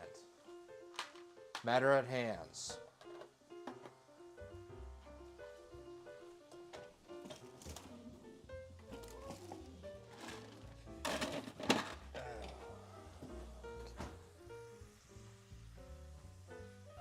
Okay, how much is it? Here, we got our jiggers.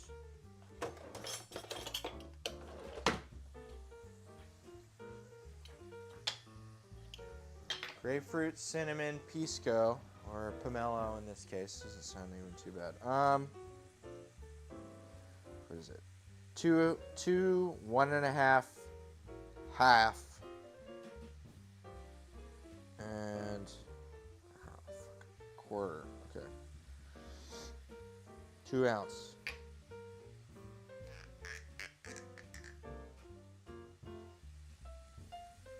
I feel like this is gonna be very alcohol forward. Like more than a sour. Right. Normally it'd be like a 2-1-1. But I don't know. Okay, so 2, 1.5, half, quarter ounce. So 1.5 of our pomelo juice. Ah, shit. Okay. Half of the cinnamon simple we made a while ago.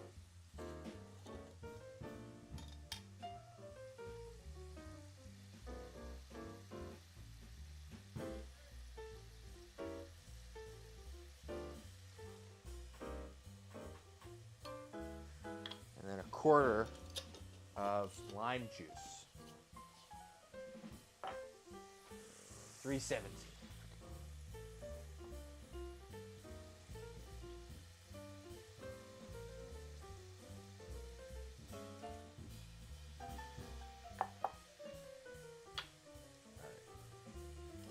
Also going to move everything back here.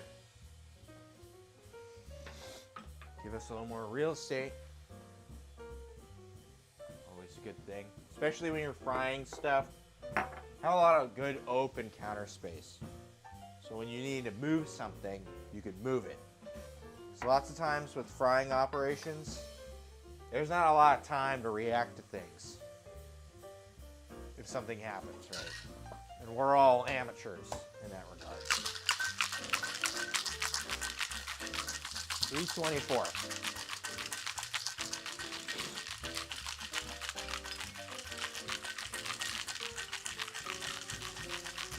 It says to strain it, but I don't have a lot of ice right now.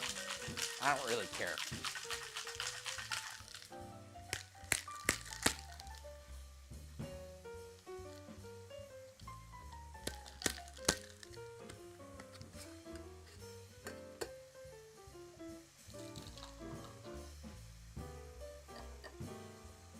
It's a nice color. I kind of like the off pink. White.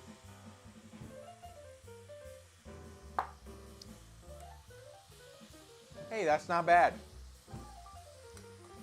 The pomelo is a lot less acidic than I thought it would be. So it is actually providing some sweetness. Which is why I thought the syrup and the lime actually just serve to readjust to what you would expect more from a sour. Okay, interesting. I've never really had any pomelo, so it's hard to say. Okay, this is definitely over temp, but I don't care. Because we're fucking winging it, bruh.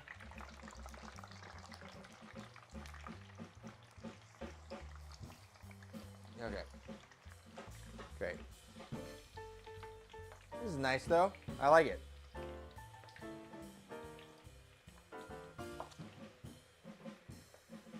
That's actually really good. Hey, look at that. Awesome. Look at that frying. We got a lot of fun stuff going on. Oh, I think the steam might be like fucking with it. Sorry.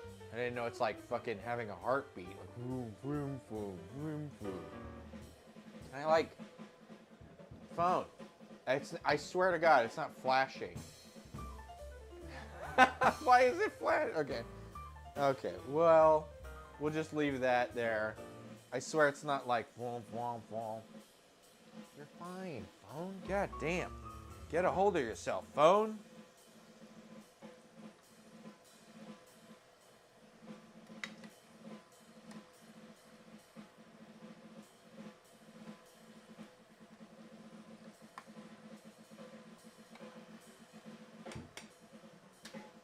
I like this though. This is good.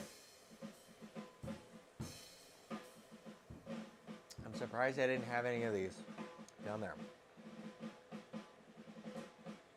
I like a lighter, cinnamony. Yeah, that's good. I added a little bit of salt. I forgot to add like just a little bit of salt to it. Damn.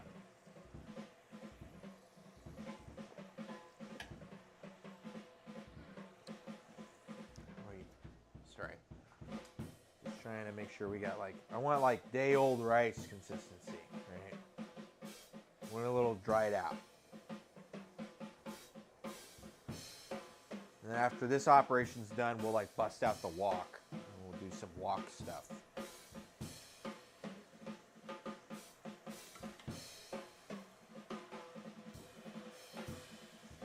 It's been a while since I've fried anything though.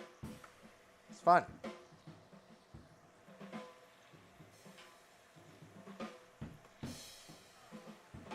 And since we're frying straight up French fries, right? And I washed all the starch off of them, so not like the kettle chips. This oil is probably like uber clean. So when we're done, I'll let it cool, and I'll put it back in the container once it cools, right? We'll strain it, and we'll reuse it. Because the fryer oil gets better, right? There's like, fresh fryer oil isn't peak fryer oil. Fryer oil that's peak is like fried like a couple, 3 times. And then once you fry like 6 times, it's back at like the initial baseline, and then like past that. Of like maybe something smoother like this. If it's some like dirty dredge on like a beer batter or something, you're gonna dirty up your stuff. And like if you fry fish, the oil's gonna be fishy, right? So there's like some provisos and stuff, but I don't know. I was using fresh oil every time, the first like 4 or 5 times. And then I started like watching some videos about it. It's like, oh no, you can just reuse some of it. So, yeah.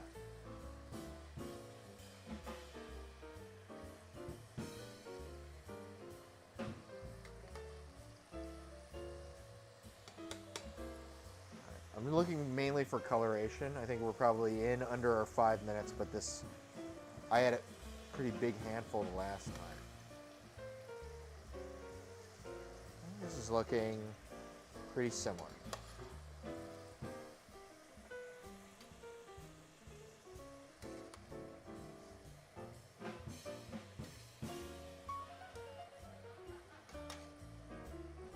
Then we're gonna have to do a weird janky like work from the back, place in the front while pushing the front to the back. If that makes any sense. We're gonna have to like conveyor belt this. So that way we got room. But we also, right, because you want to fry the oldest stuff first. We need 350 for 2 minutes. So this is probably gonna turn and burn pretty quickly. He's hot. Not hot.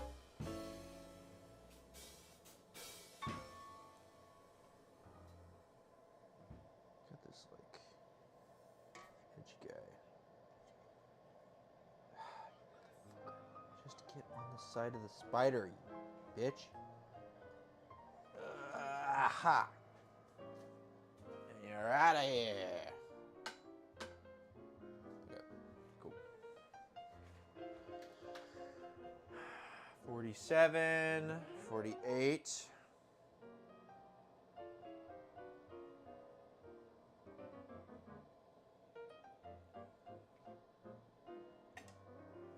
51. You look away, it goes up 310. Okay. You know what? These do feel very much like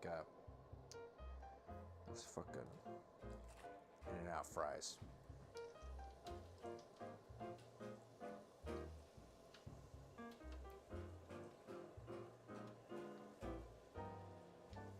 We're just gonna shift everything up. Like I said, conveyor belt. And we want a clear distinction. So that way we know where it's been fried already. Dude, and yeah, and this is like, we're frying until done. It says 2 minutes. I'm seeing, right? I know it's gonna fucking flump. Sorry. It's not doing that anymore. Great, I think it was the steam.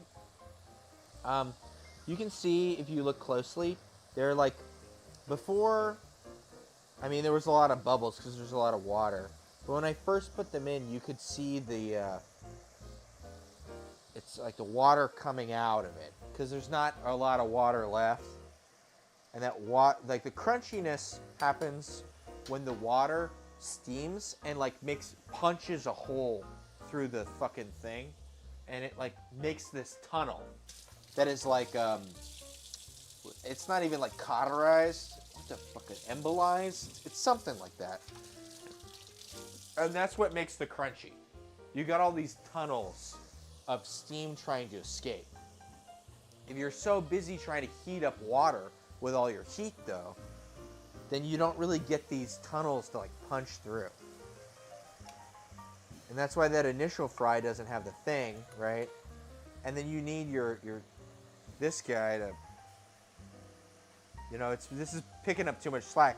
See how the temp continues to climb? It's because we fried off all the water already.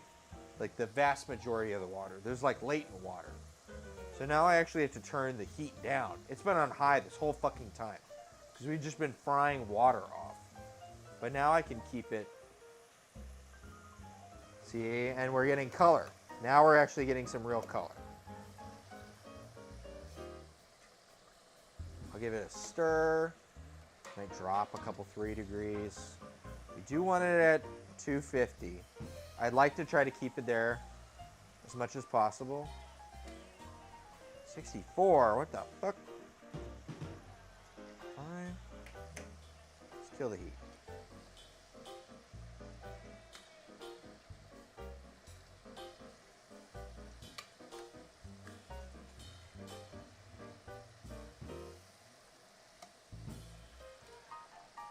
See, and temperature's not even going down, and we turn the heat off. And I'm agitating it, which is the thing that would bring the heat down. That's how little water is in here, right? Because water is so much heat capacity. It's just doing the lion's share of like just fucking with this fryer. So that's why you do the double fry. And I like a pretty, you know, overdone French fries. So this is when you get to dial in how you like your French fry. You know what I mean? You can say like, oh, McDonald's is the best fry. Oh, this place is the best fry. And it's like, how do you know unless you made a fry, right? So this is good. Right? I know when a place makes a good sandwich because I made a bunch of sandwiches. And I know what I like in a sandwich. You know? You gotta ground truth it to yourself. You gotta figure out what's real, man. To you. Okay. This is starting to look like... It's definitely more than 2 minutes. I will say that. There's gonna be a little bit of carryover cooking. That's fine. But this is much more like the color we'd like to see.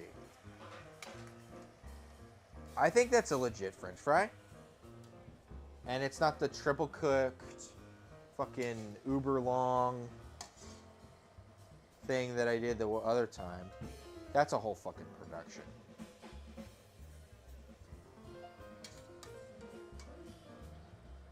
Dude, I still haven't turned the heat on. There's so much, because the oil has so much heat in it, right? The thing is, oil has a bunch of heat it can hold, but water can hold even more heat.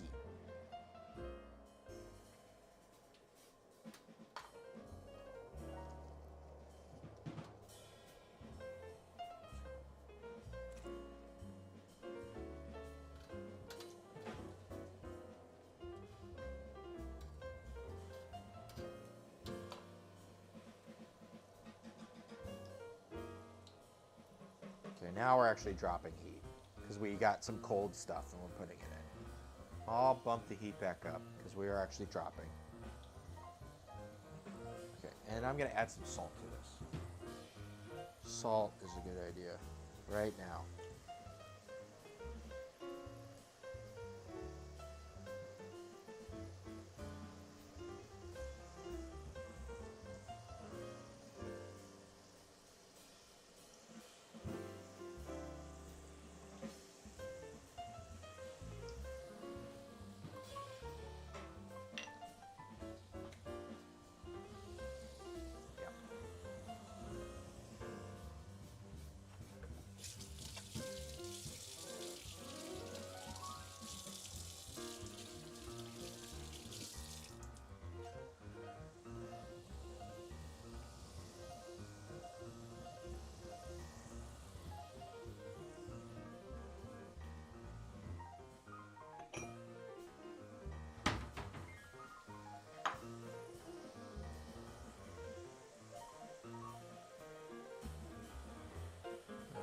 Thickened up. Yeah, hell yeah, look at that.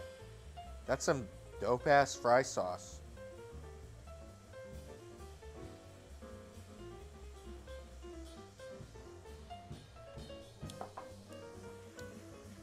Oh, that tastes awesome.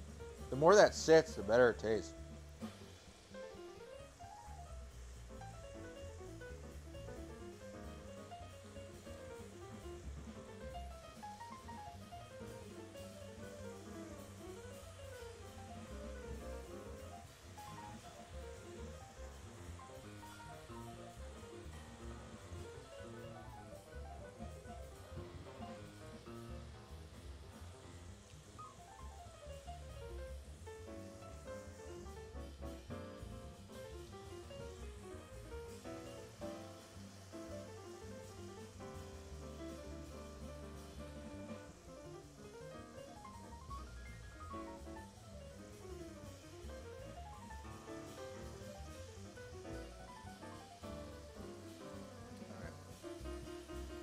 Overshoot again. Okay, I'm gonna try and do the fries more.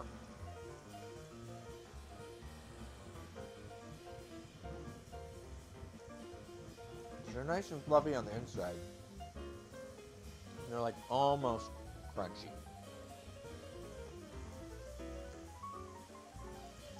So we're definitely gonna get a couple shades darker than this. I am hungry.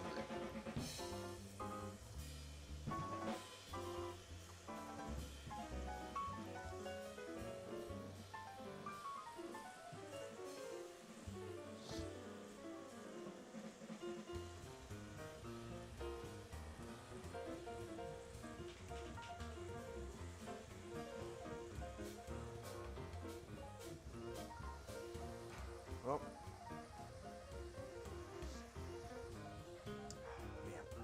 Man. Okay. Little something tied me over.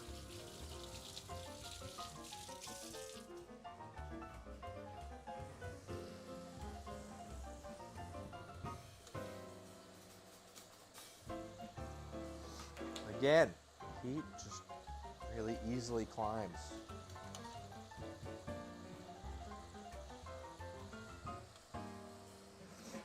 You know, I think a harsher heat might not even be that bad. Who gives a shit? 360, 350. What do I care? Higher heat means crunchier. So you get much more, you know, faster steaming stuff.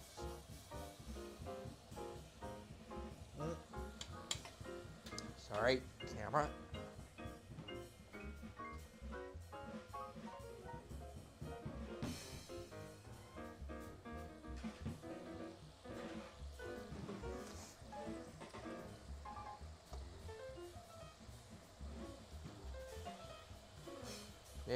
Maybe I should have done the first fry longer. Maybe that's what needed to happen. We're trying to figure it out.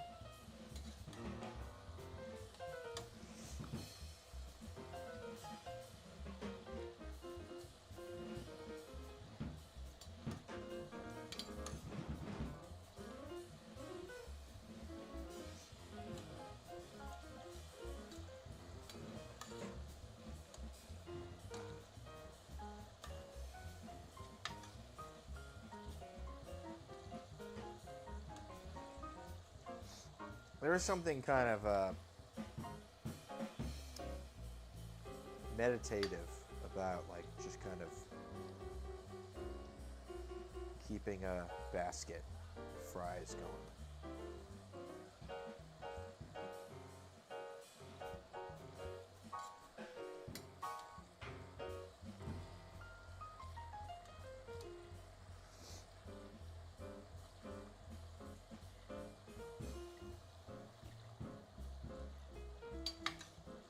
I definitely think I should have let them go further the first time. Well, next time we will know to not listen to Guy Fieri. He looks like a guy who can cook a French fry, but I don't know. I guess you can't even do that. I say as I blame someone for something I did. Maybe you're supposed to keep this at the same temp, but you put that shit in and it drops like 50 degrees. There's no way to avoid that. That's just fucking heat transfer. You know what I mean? As much as I'd like to have it be the other way, like, I cannot change the laws of thermodynamics. It has heat capacity.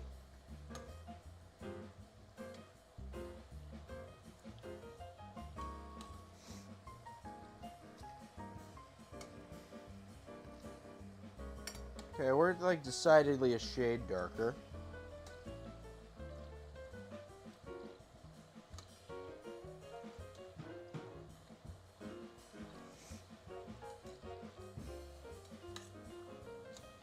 Let's go another shade.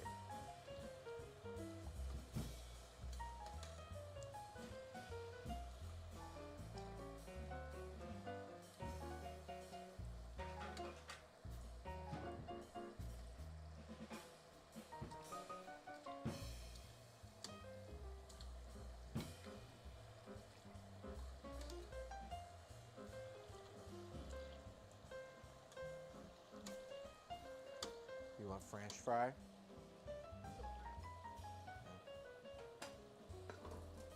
Do you think that's like, I open it up so that way it would be like kind of,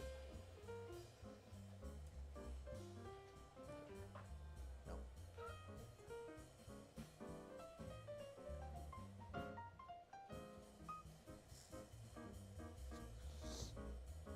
I like the inside.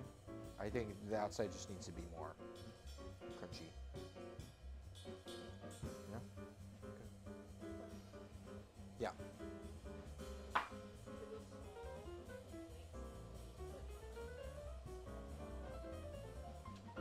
Yeah. I think they're out in the garage. Yeah, I haven't used those for a little bit, but yeah. Oh, okay, yeah. Yeah, a little extra free weights, yeah. Check in the garage. Should be in there.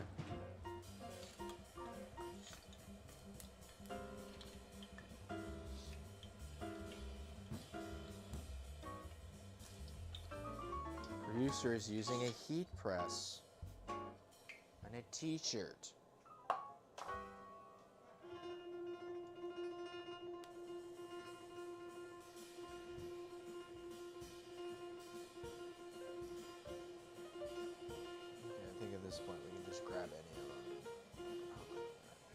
But we'll keep up the trend.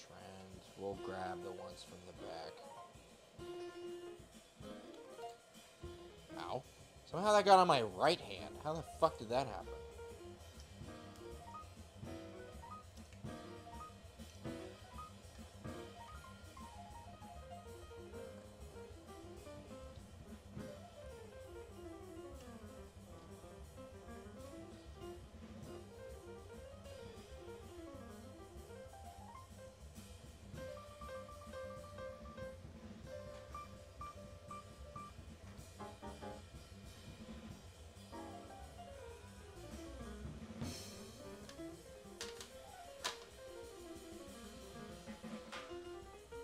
Hey, what's up? Welcome. We're making Peruvian food, and Peru invented the potato, so we're making French fries. Believe it or not, they have a stir fry with French fries in it. That sounds like something dumb that a 8-year-old kid would say, but it's real. It's fine. I don't know. It's good. So, we're making French fries.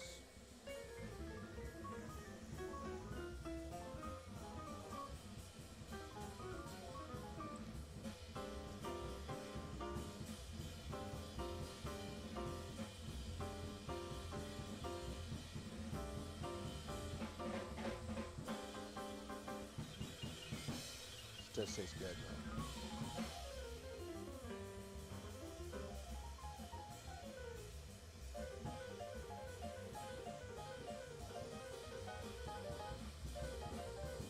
Yeah, let's get the texture on this.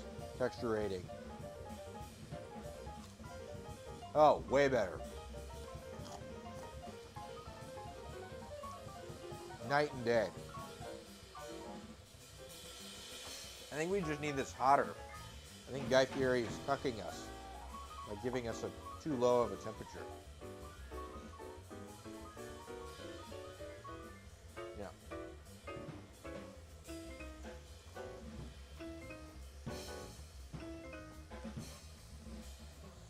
That's way better.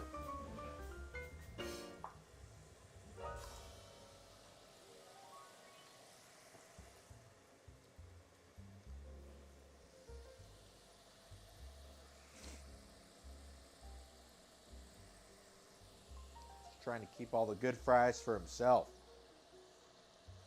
The bastard.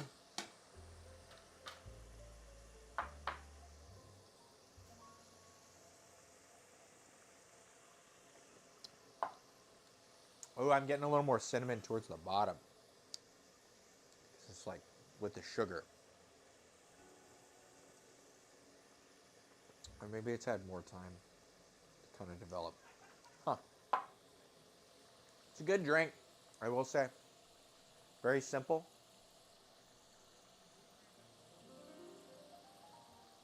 And pisco is cheap, and it is tasty. For the outest, we gotta play the innest. If you like what I mean. vodka, you'd love pisco. And if you don't like vodka, you'd like pisco. I personally don't like the vodka because it doesn't add anything. And pisco is a Blanco brandy, the namesake of which is the town of Pisco, which is about 3 hours south of Lima on the coast. Even though they don't even really make a lot of pisco in Pisco, they make most of it in Quito, which is another 3 hours south. Or maybe another hour. I forget. I rode a motorcycle on that road. Fucking like Mad Max out there. Because just south of Lima, that's where you really hit the hard desert. And it's, yeah. It's fucking wild out there.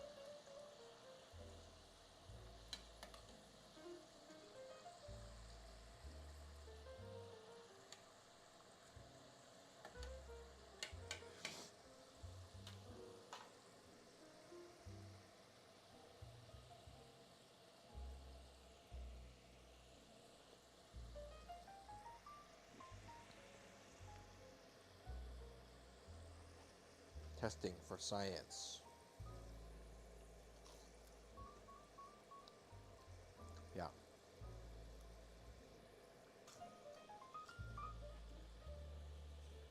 Money.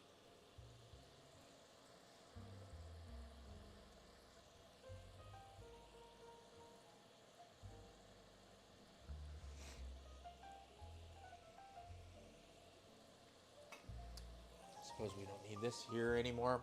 Oh, that is going up to 380. That is considerably higher than before. Peanut oil does have a smoke temp. Like all oils, we don't want to hit that. Otherwise, things start to break down in a way we don't exactly like. So I'm fine with 375 though. If it makes this process happen faster. Because 2 minutes at 350 is just not, it's not cutting it. I don't know. Maybe Guy Fieri's giving people the recipe to make fries in a deep fryer with a basket that has like ultimate wattage and 3-phase power or whatever. But we are but humble, lowly cooks. Home cooks.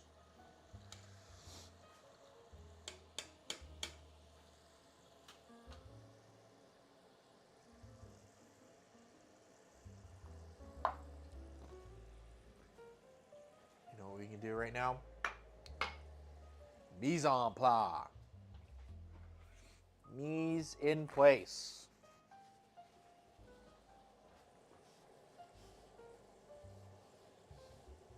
I need some ginger and some garlic. I need to do the rest of these peppers. Red onion. Some tomatoes.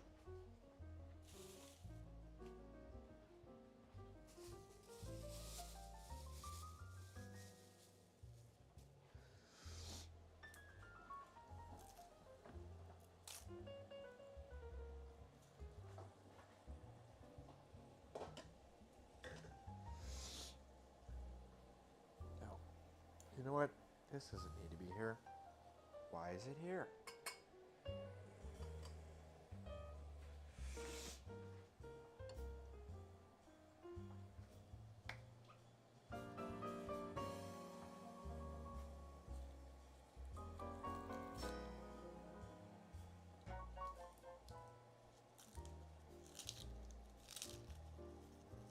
Oh, this is a weird onion. I thought it was 2, and then I thought it was 3, and then I found out it was 2 again. It's an interesting one. Sometimes they do that. That is the nature of an organism with a general meristem. Sometimes you get stuff like this. Look at this onion.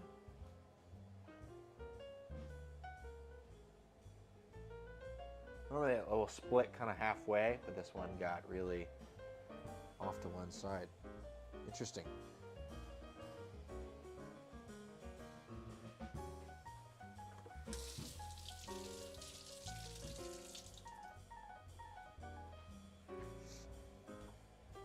And I believe they want us to cut it like pretty lengthwise. Keep as much of the texture as possible.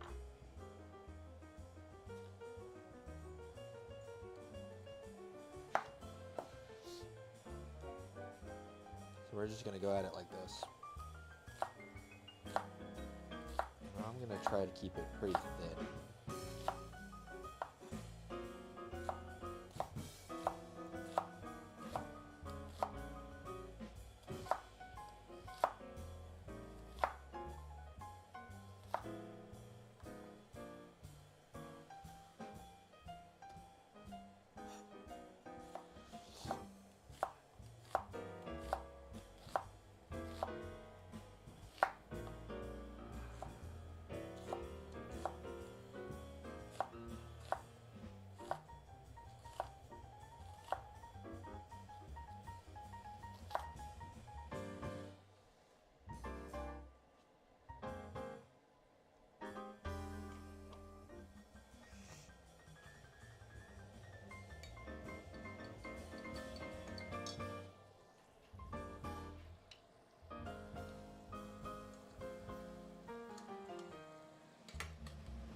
looks like the... It almost feels like the temperature isn't affecting this a whole lot. If I'm going to be honest. It's just kind of doing what it's doing. And it didn't give a frick. And it didn't give a flying frick. Yeah. Huh. That's interesting.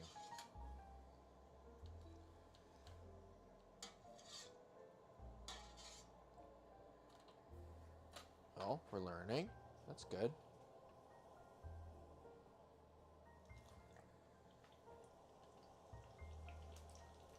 I think I'm just going to huck the rest of these in here. Damn the torpedoes. Full speed ahead.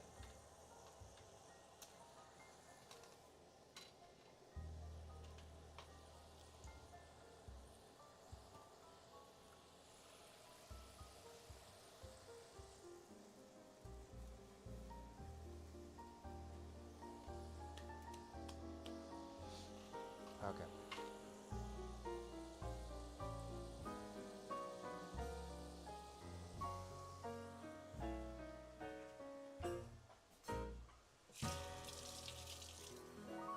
I think I might go outside, pick a couple more of these.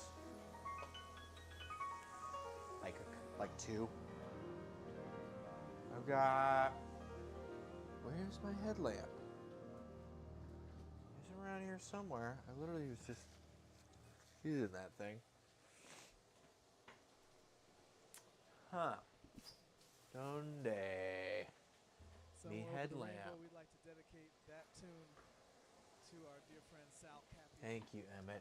Who is one of the great subway substrate coordinator that will be not while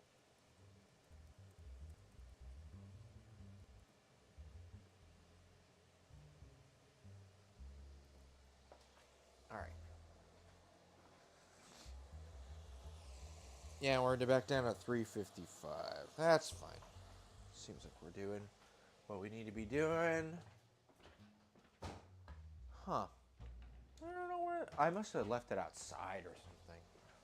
That makes more sense. Oh. Hiding under bags. That's what the fuck it is. Okay.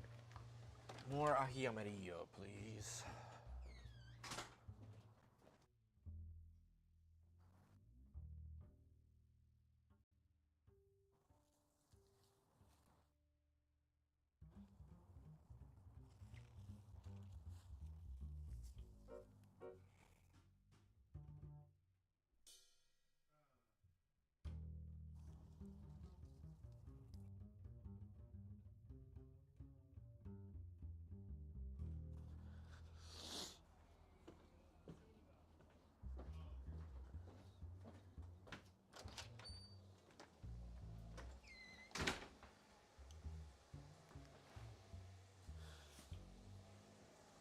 Got him.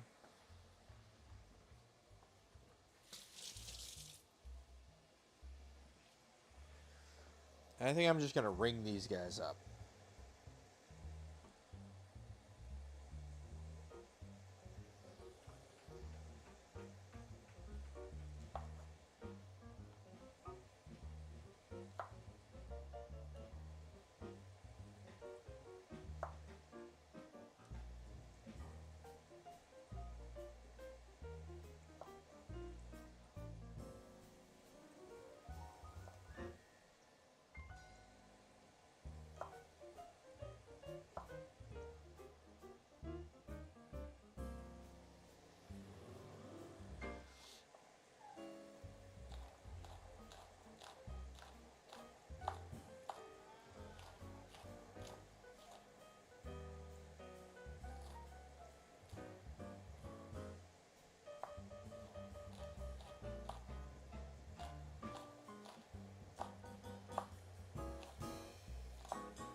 You know what? Just save that for a garnish or something. Or that can go in the Chifa. The Chifa. I feel like I might be overdoing it a little bit with our pepper load. So we got so many of them. God, that smells really good.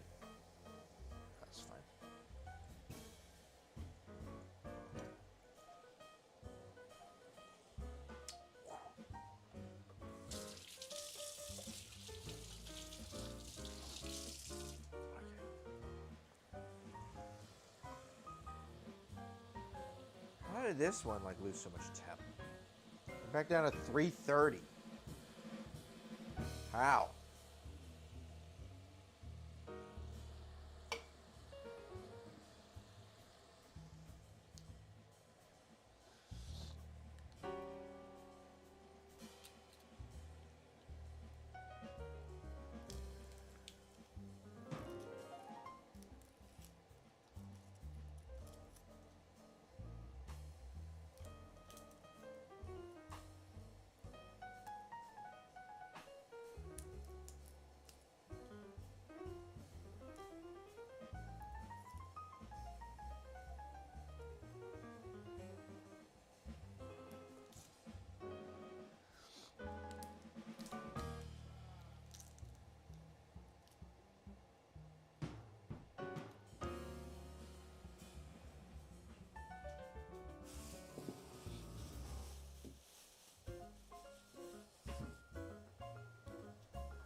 Garlic. Where are we at now? 3, 4. I'm like literally cranking the heat all the way. Fucking dumb.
Maybe it should be more like 350, 375 or something. I don't know.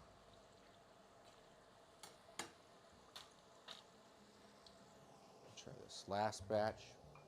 Just trying to get it down.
This is going to be the ginger for both the Lomo Saltado and the Chifa.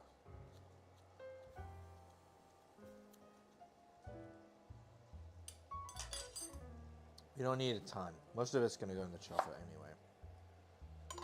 So, just trying to get the mise en place.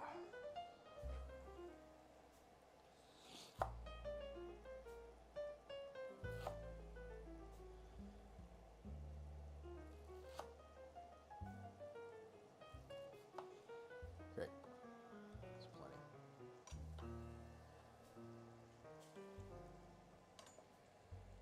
So like this much for the Lomo and this much for the Chifa.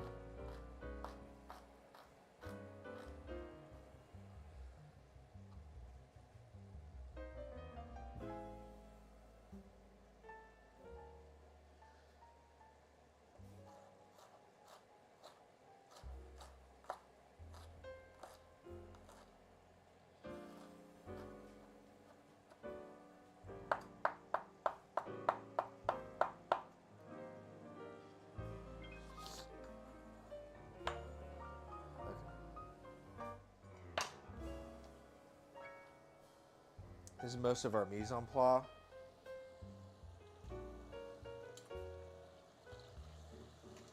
And these are done, for sure.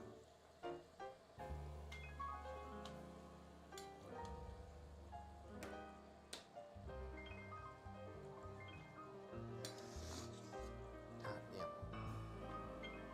There it goes. The spicy food is getting to me. The lacrimators. They're attacking me. Okay.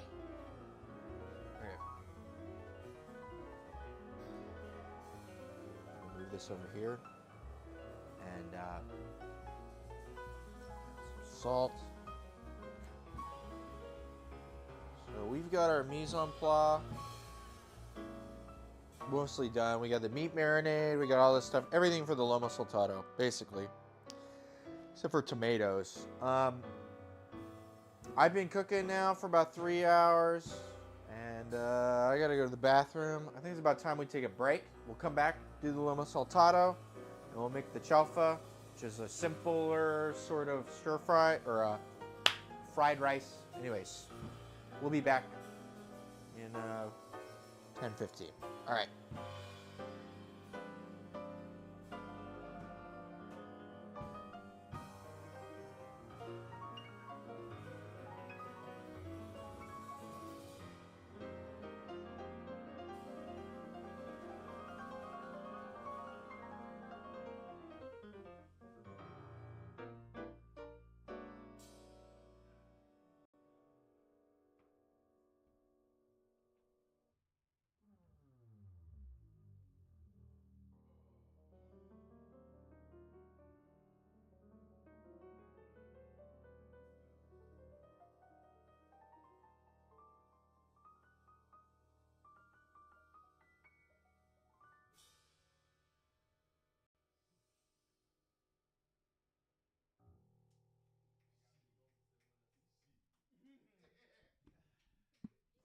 Benny Golson. I remember Clifford. That's Russell Hall, the bass. Kyle Poole on the drums.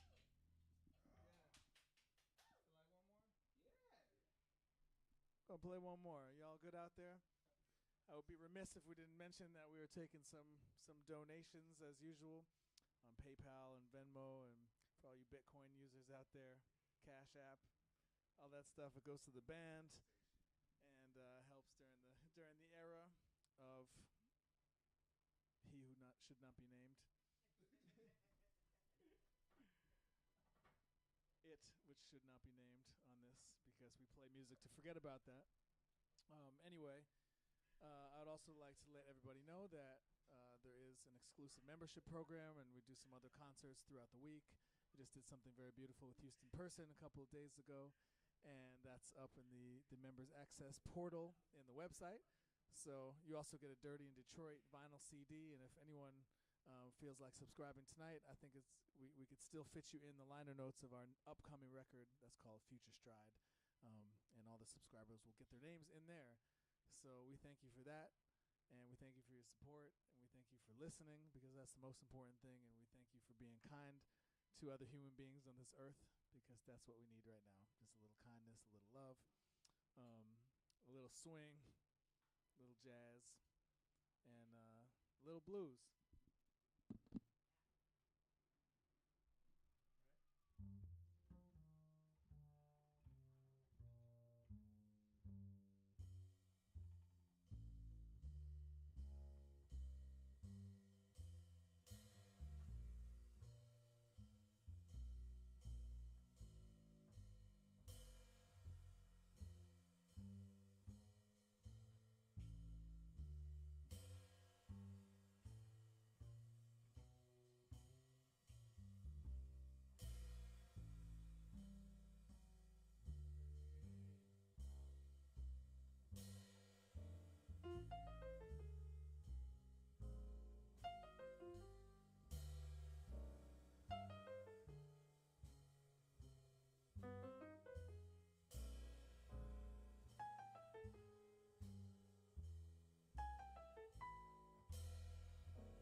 Kyle Poole on the drums.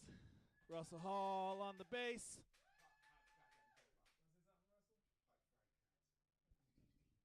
Arrested cops that killed Breonna Taylor.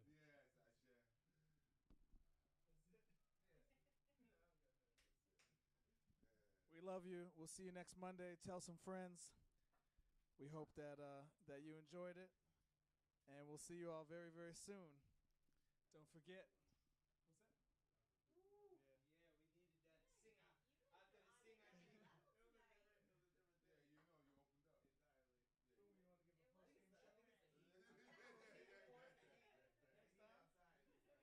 We'll see y'all soon. Much love.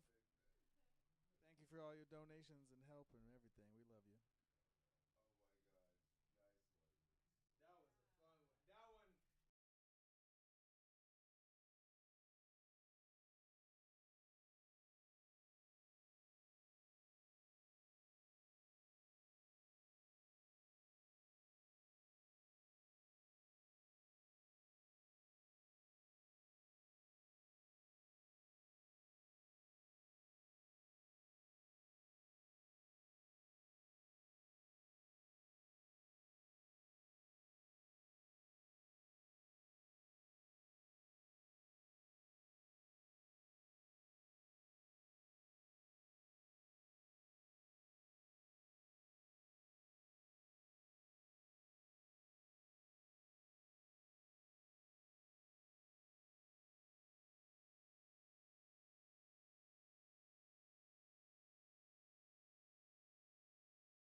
It's time for early holiday shopping at Fred Meyer. Save on styles for the family as low as $5.99. Holiday must-haves as low as $4.99. Electronic steals as low as $19.99. Plus half off socks on Black Friday only. Shop great holiday deals all month long.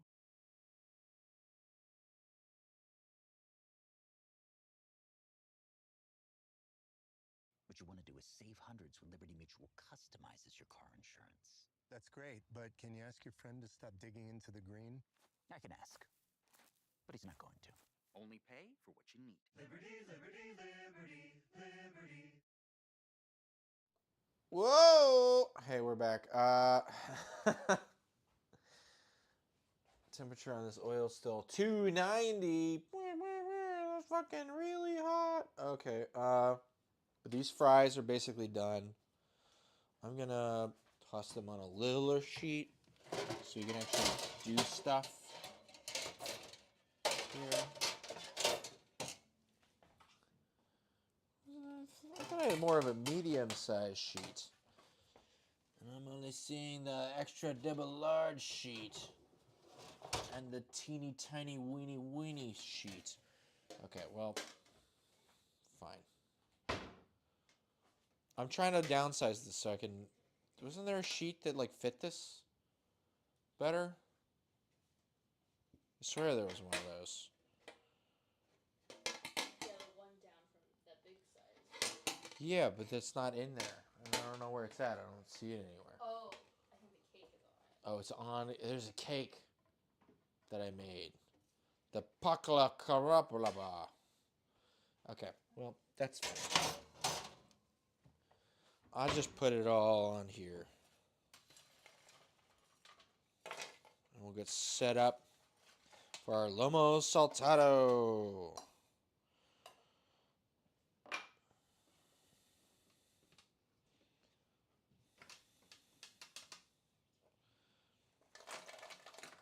Oh!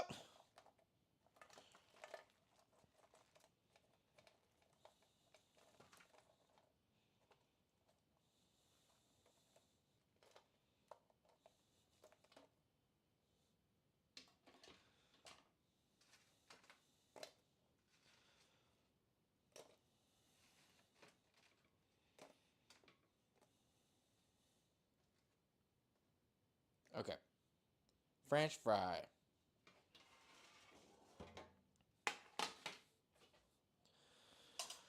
And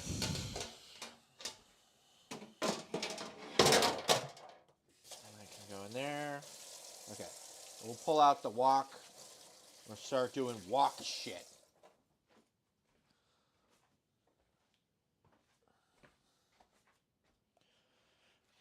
Get another thing. Do not have another thing. I'm going to rinse this out really quick. Because we got to do the meat and then pull the meat off and then do the other stuff and then pull it off. Or it's like one of those. This is literally just potatoes. Soaking.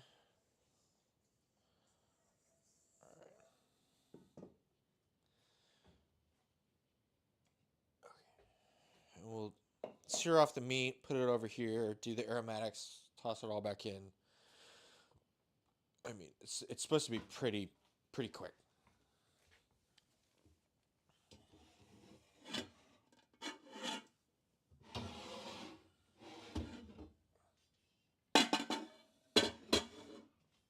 We gotta just get this up to heat. Hey, look, we got some fucking peanut oil we can use right there.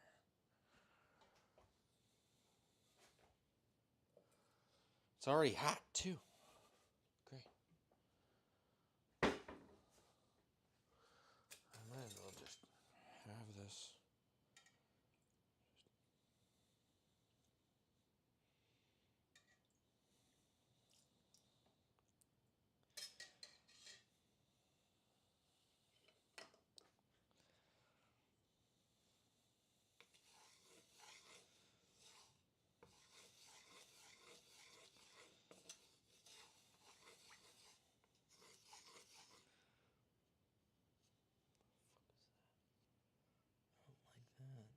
That must have been from like the oil.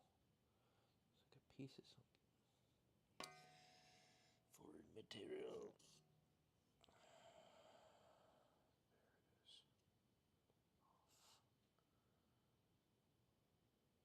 There it is. Whoop. Are we hot? No, I'm just afraid. Okay.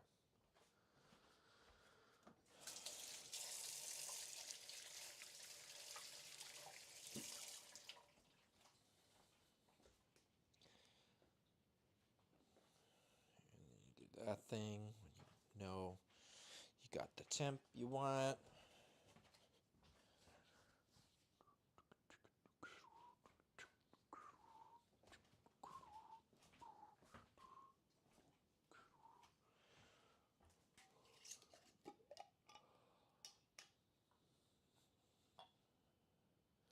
A little bit more of our chamomile whiskey.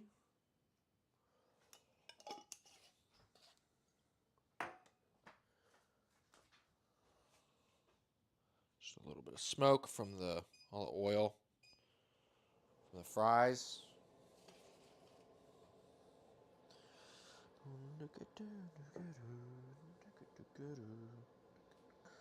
Or do we do the aromatics first? Fuck it. We'll do the aromatics. How about that?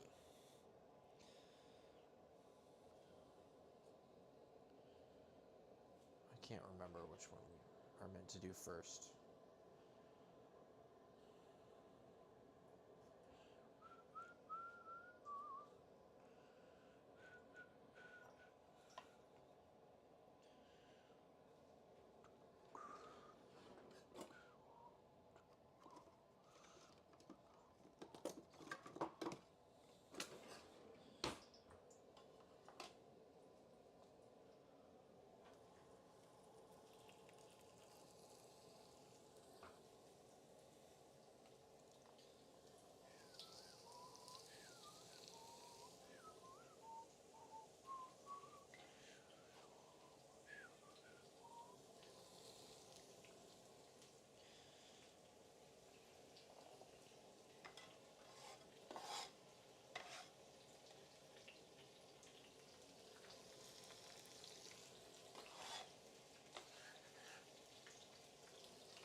I will say there are not a lot of people in Peru with woks.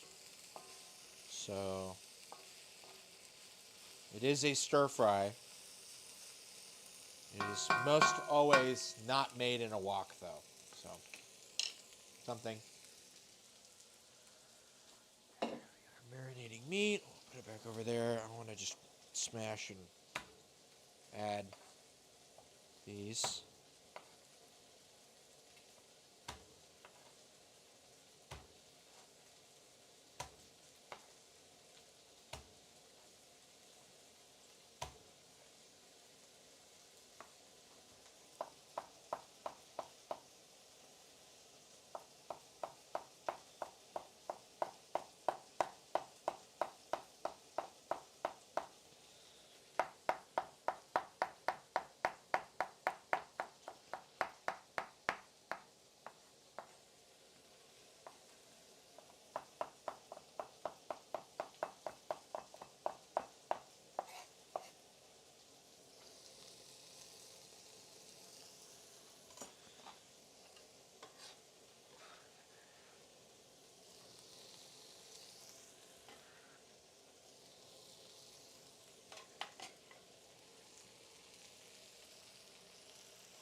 And the only other thing I didn't do was the tomatoes.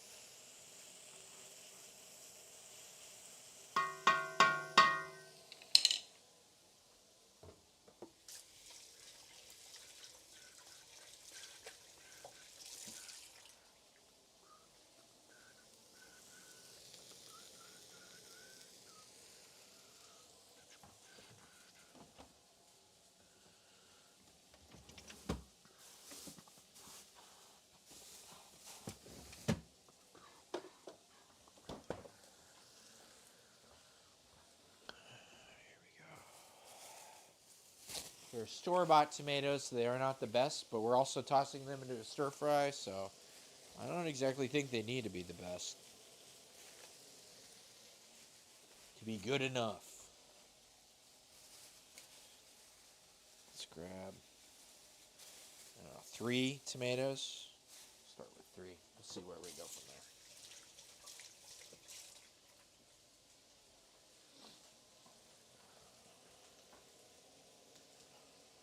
You could have also used some ricotta if you had access to that. You probably wouldn't, because I don't even have access to that. You know what? I'm just going to cut these into like this kind of eighths.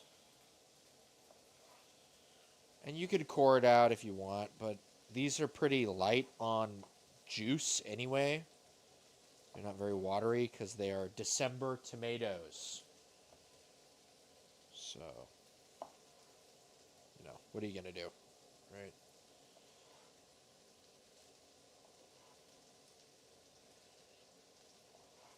We'll add these in after all the stuff is like pretty much done and gone through towards the end. Just doing this now because it is more mise en place we can do right now.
I think that's looking pretty good.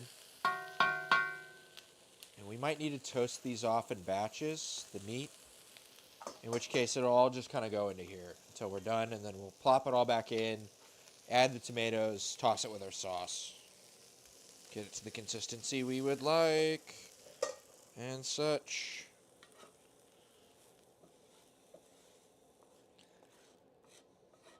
And some people toss the French fries in with the stir fry, and some people put the French fries on the side.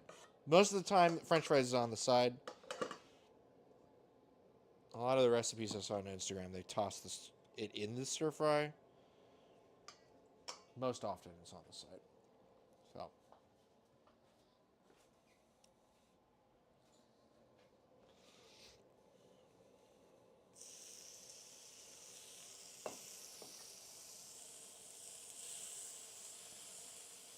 Just grab a handful.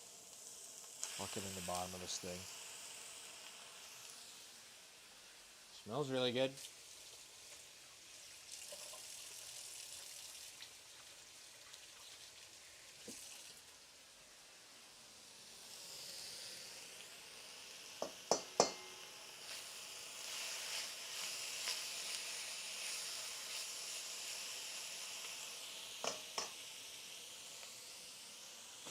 Oh, shoot.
Oh, you know what? I realized I didn't even put these headphones back in. My apologies. Probably playing music and stuff, and I'm not paying attention. Like an idiot. Sorry. My apologies. That's my bad. Yet, if you're under the age of 21.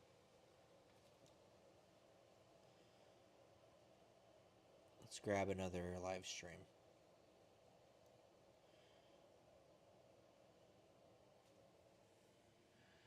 Okay, that's a lady holding a microphone. We've got a guy playing a trumpet. That's a guest. USA Safe Pilot, I can save when I road trip safely. Oh, we don't give a shit about that. I can save when I stay. Get out of here. Yeah, with Safe Pilot, you.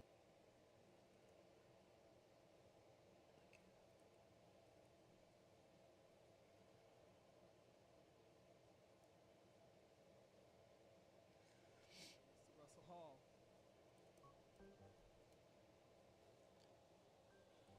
All right.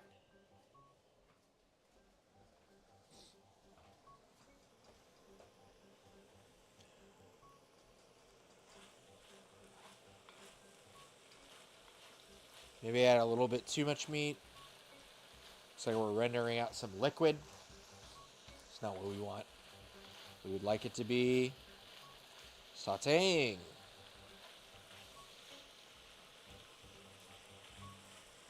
Like we want brown.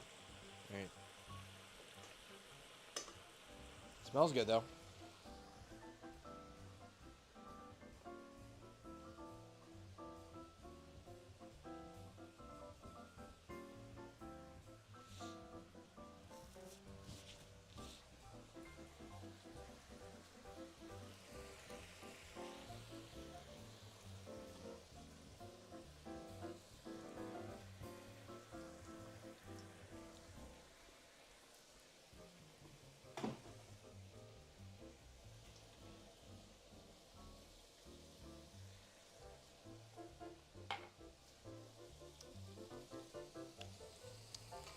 There we go.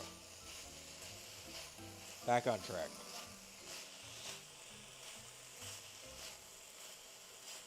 Because nobody wants sad gray meat.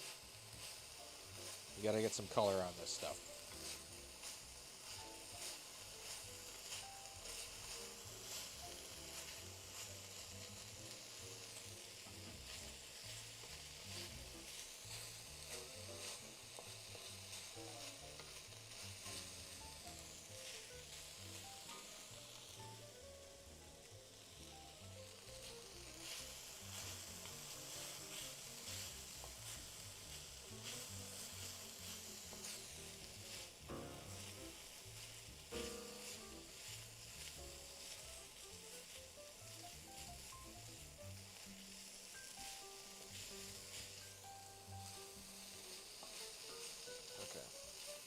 That's some good color. I'm just gonna nab this guy. We'll use the spider.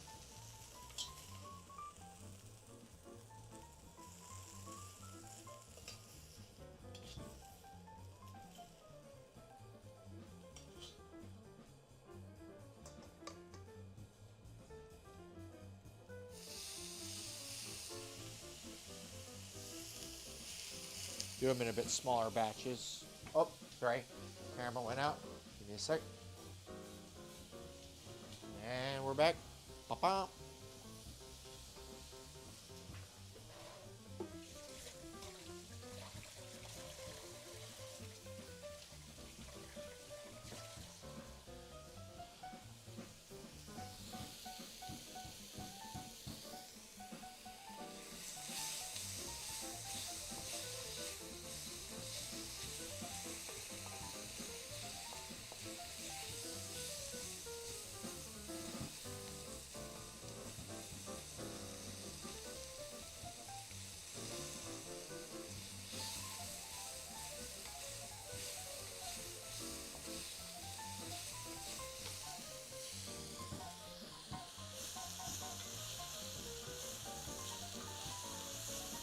There we go. This is what we want.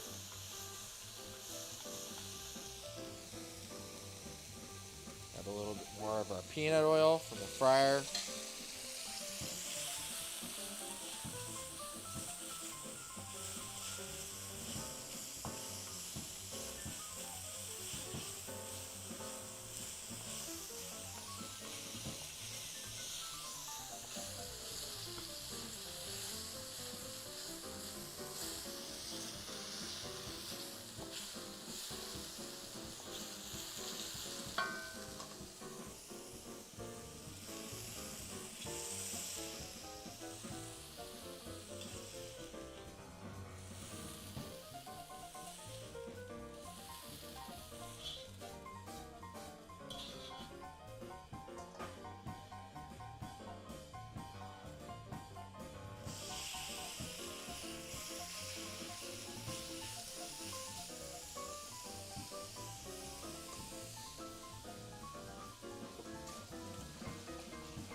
It didn't work. Sometimes things don't work.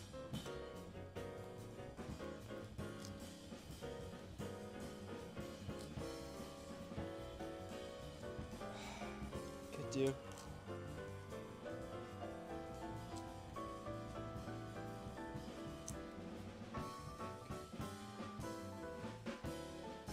Producer is troubleshooting a heat press right now. It's not going well.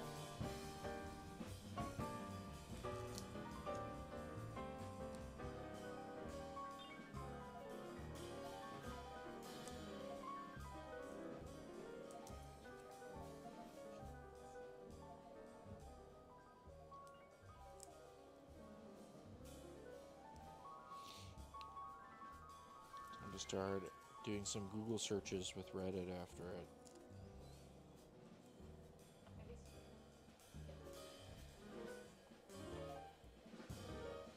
I mean, you didn't even use it.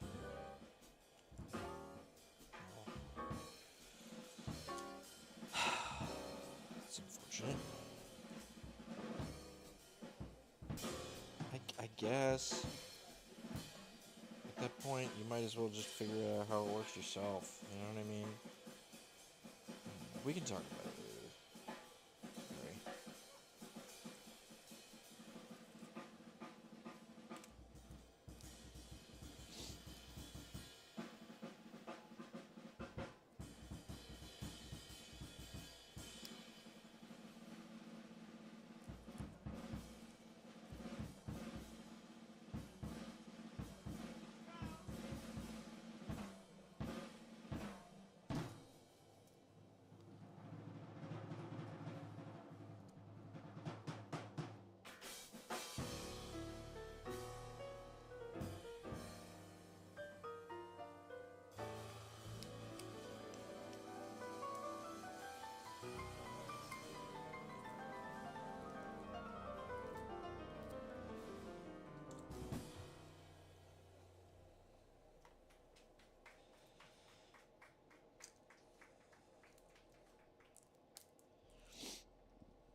Russell Hall on the bass, Kyle Poole on the drums, yours truly, Emmett Cohen on the piano. That was a tune we wrote for our dear friend, Mr. Lawrence Leathers. That's called Toast to Low. We were just talking about him before, and whenever he's in our minds, we like to honor him. Guys, walk together.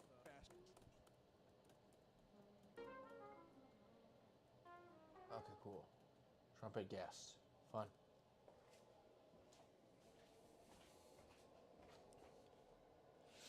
Just doing up a little more mirepoix.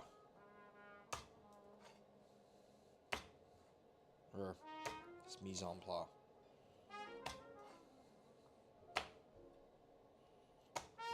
Just gonna do this, and then I was gonna do a bell pepper.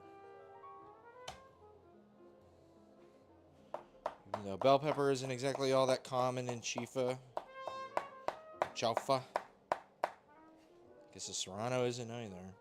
But I think it'll make for a good thing. I was gonna do fried rice with some bacon, but this fat seems to be working really well, so we'll just rock on that. And I was doing bacon as a way to not do... A lot of the chaufa has a lot of meat in it, but we're doing this as basically a rice side instead of a main. So it would be best to keep it as light as possible.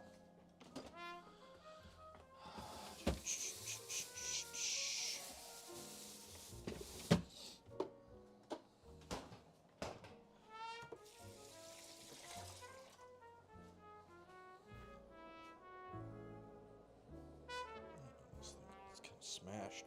Good thing we're using it right now. It might be bad in a couple days.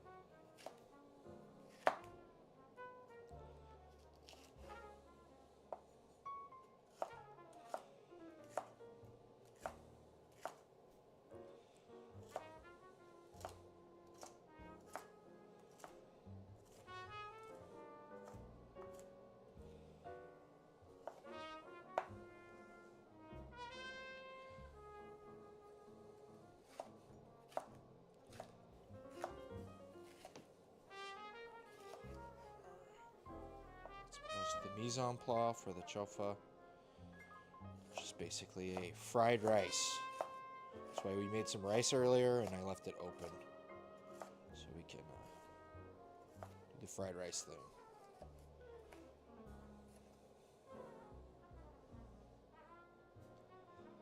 Maybe a whole bell pepper is a bit much, but I think it's good. Rocoto is like a bell pepper shaped pepper, but it is very spicy.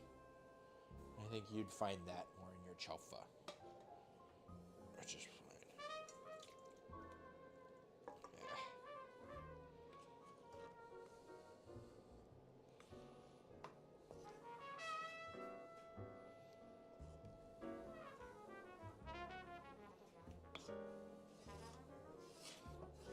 Just trying to clear out our wok.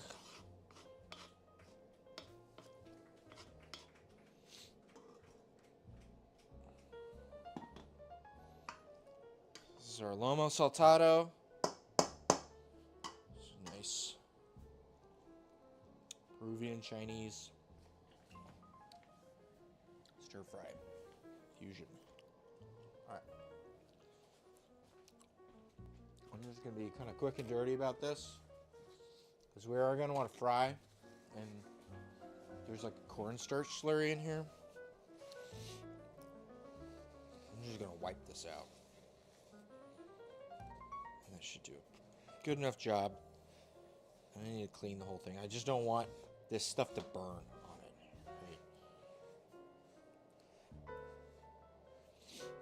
Okay, cool.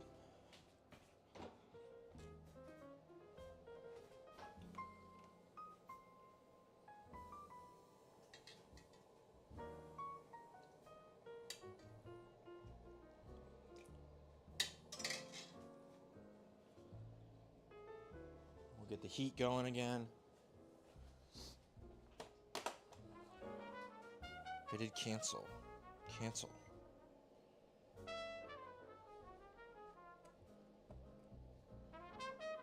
That hurts.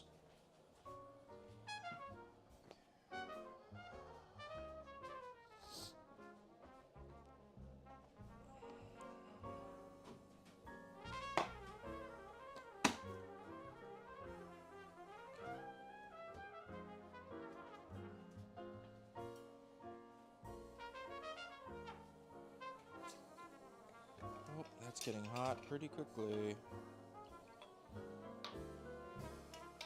We'll add our aromatics shortly after our bell pepper here.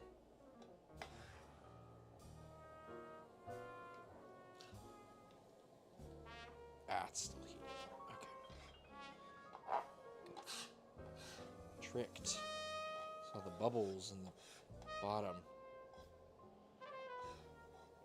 Trying to make sure we're not burning that stuff.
used all our soy sauce in the last operation, so we're going to need to break into a new one. Luckily, we were at the Asian food store a while ago. This guy is more of a Taiwanese style soy sauce. I like this one.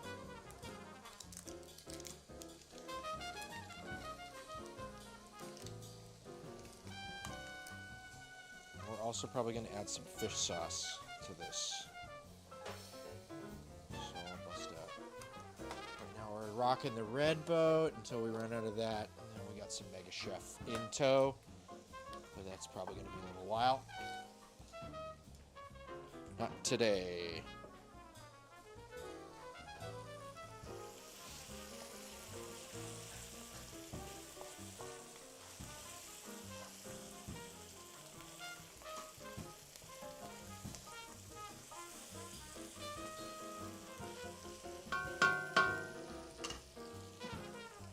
Salt.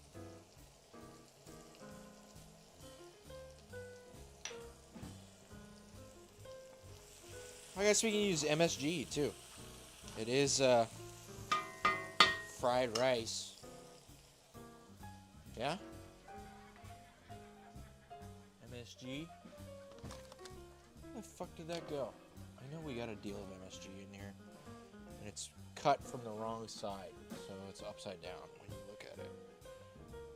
Thing open. God damn, where the fuck is that? It is somewhere. I don't know if we're gonna find that. Might be in one of those spice guys. Well, I haven't seen it. But I also haven't exactly been looking for it either. Bonito. Oh, I know where it's at. It got put in a Cambro. Yes. This is actually a good reminder of a big Cambro full of monosodium glutamate. So if I ever want some, I just open this fucker up. And I got as much as I want.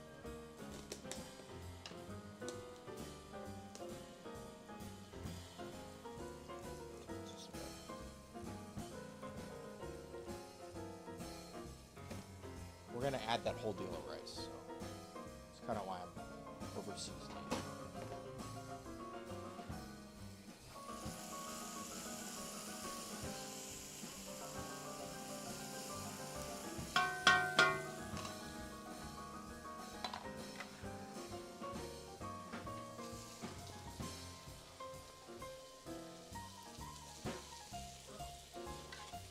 Bell pepper will have some water. It's going to want to render. Mix it in. Should slow things down a tad.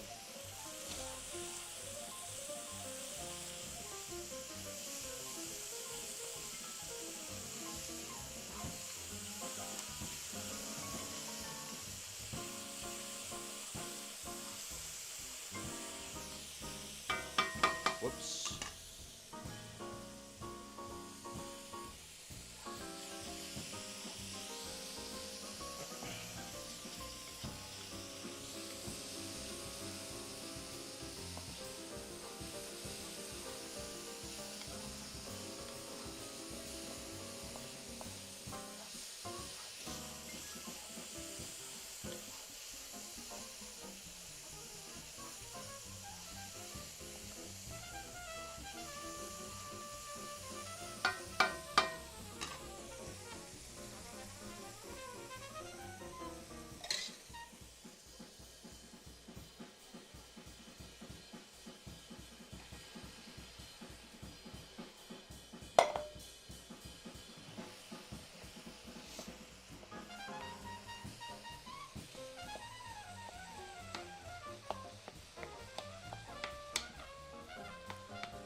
Bruce and I met in the band.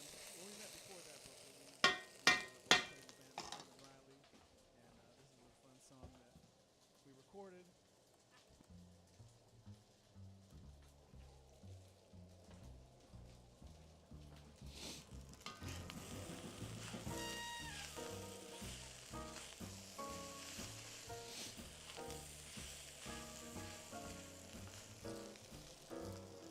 Throwing rice around too much.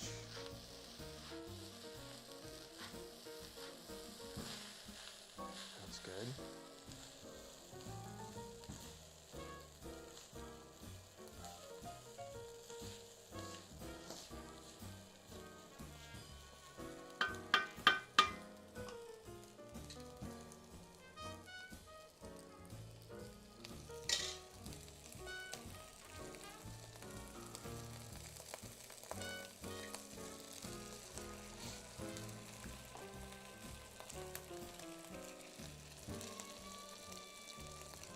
I do like a hard scrambled egg, so that's why I'm doing it this way instead of blending it before. You can make it a little more homogeneous. To me, that reminds me of a powdered egg. And I don't really care for powdered eggs. I've had enough of those. So, a little bit of heterogeneity is not the end of the world.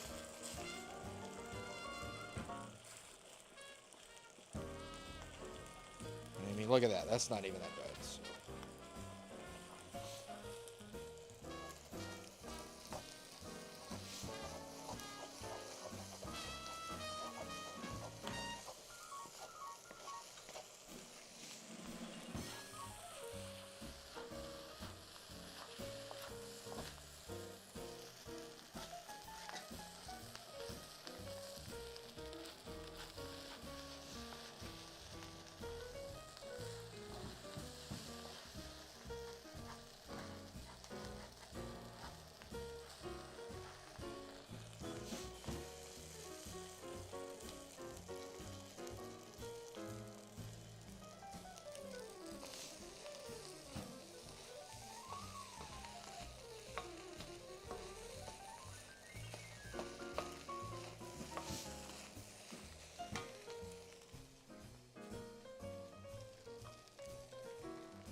Fish sauce,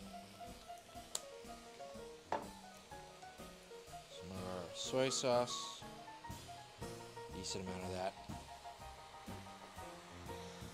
I'm gonna add back in some of our ají marisol, so pepper paste.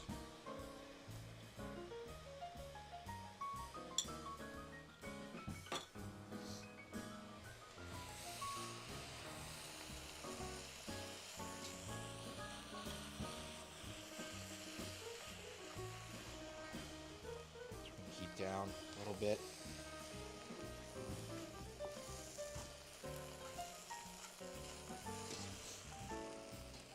Gotta be careful. That's a hot pot of oil.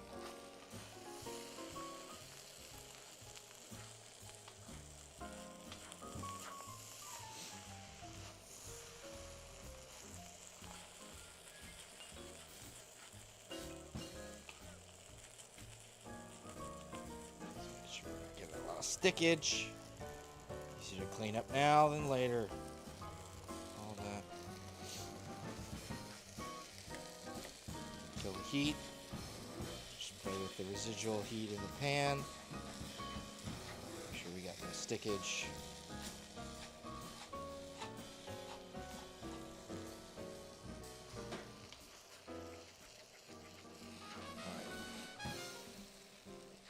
This is basically our chifa. So this is what you would find at a Chifa place, a Chinese Peruvian fusion. A lot of chifa, like fried rice. with a mixture of Asian and Andean ingredients. It's very punk rock, kind of DIY, plug and play, whatever you want to call it. They don't have any hang-ups on their culture, being like, it needs to be like this amount of weight. They don't give a shit. It's very, go as you will. Do what you want. Okay. So we have our Lomo Saltado. We have our Chifa, our French fries with our Huancaina sauce. I'll make another cocktail here. And then we'll plate up, and I think that will be the strength.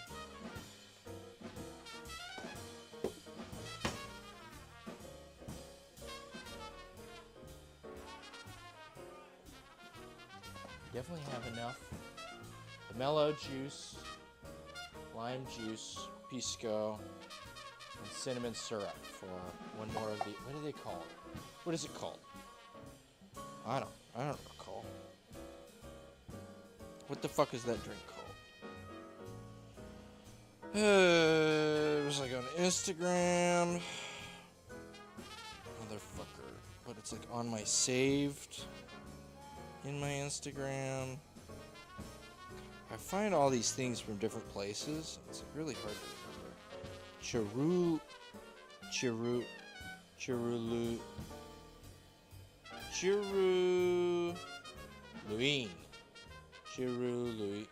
Wait, no. Chiruline.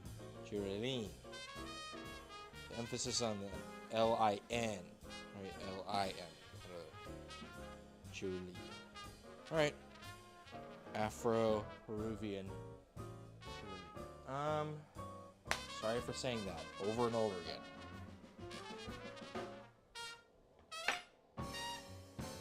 Pisco. Cinnamon syrup. And our glass. Let's do a 1.5. So that way it kind of fills the glass up a little more. That's right. I remember what was the limiting factor. The ice. I kept fucking forgetting about the ice. Okay. So this is all the ice we have. That's fine. I actually quite liked it with the ratio before, so we'll keep that going. Boop. Calm down.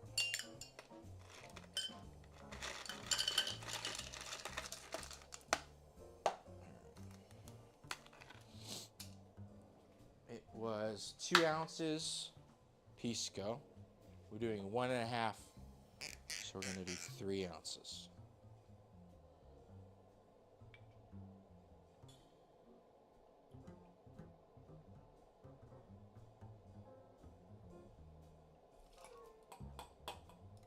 That's 2.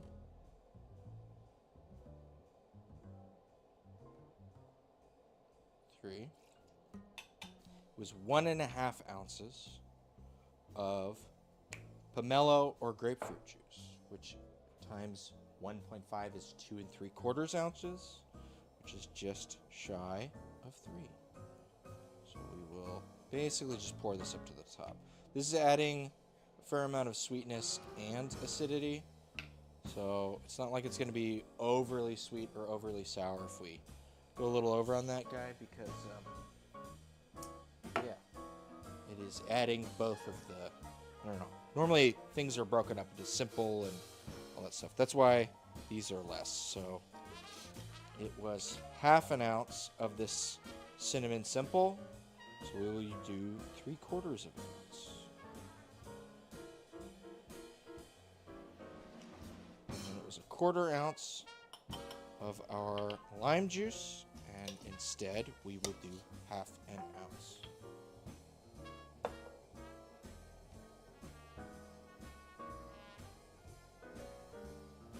I do like this drink. It is simple. It's interesting. I like it enough to not even riff on it right now, and I like it enough that I will definitely riff on it later. Sorry, camera is out. My apologies.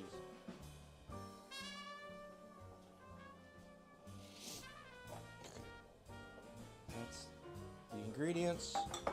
I will add some salt, as is surely wanted. Okay. Sorry. A little mixing.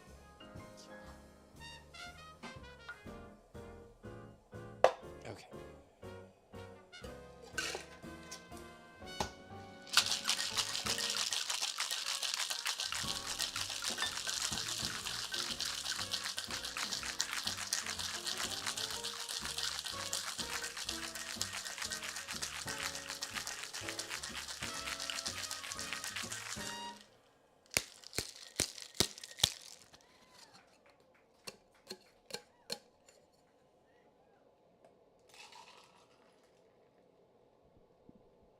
That's the Harlem Shuffle, written by yours truly.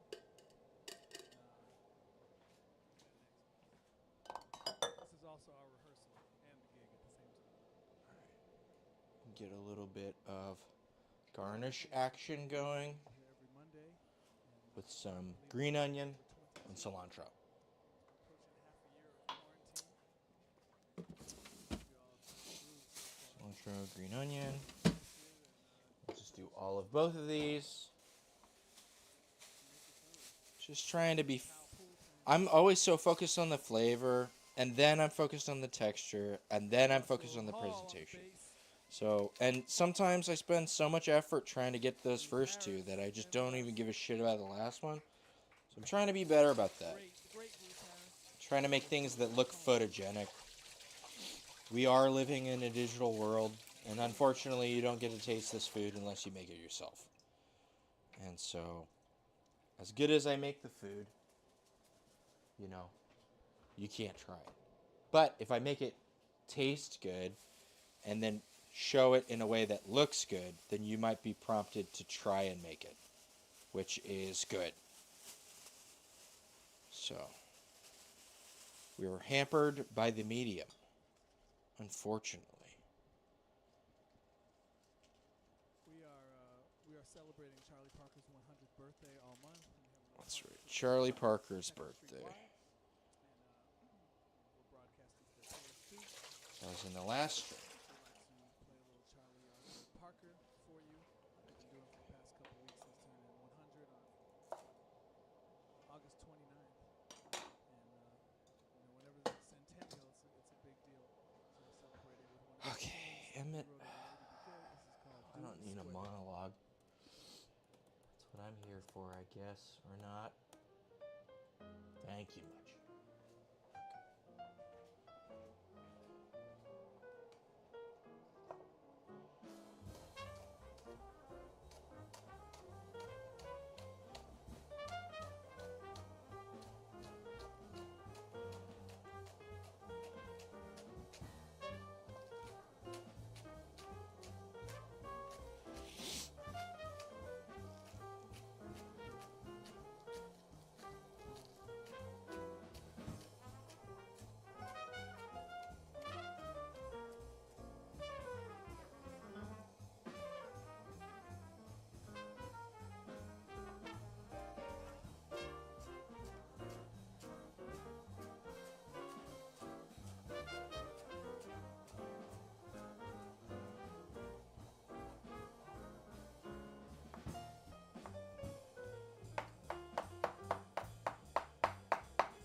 We got some cilantro, we got some green onion.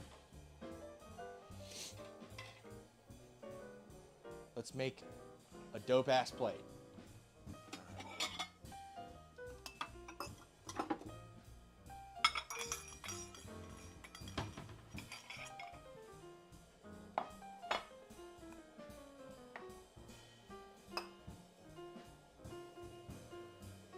Gotta do the fried rice guy. You pack it in the ramekin and then you flip it over. Oh.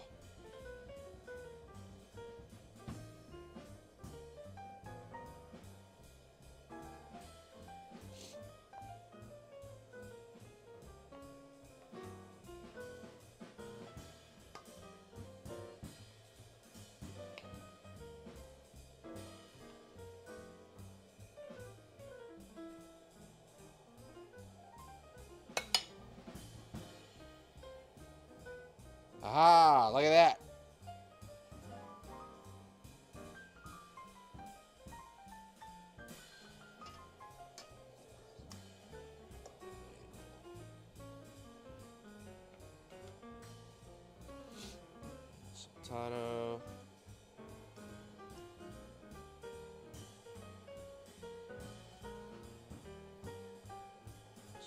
Tomatoes on top.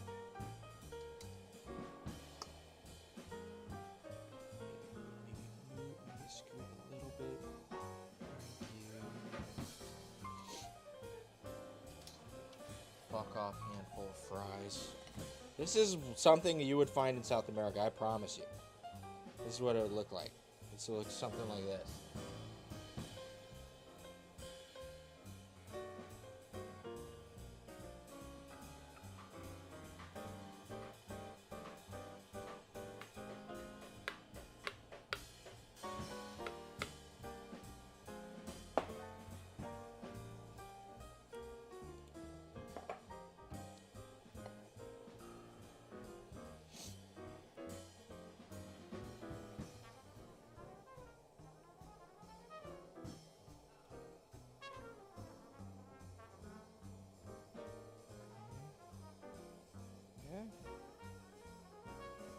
Producer, would you like to take some pictures?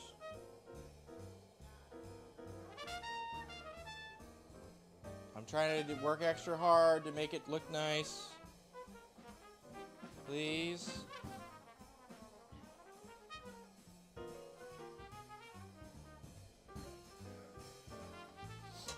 I know the heat press is probably not cooperating. Sorry.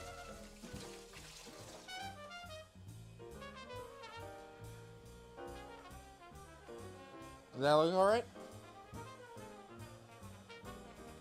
Okay.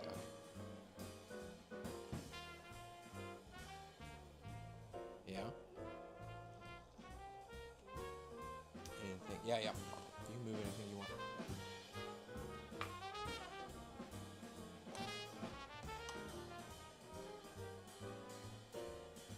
Yeah.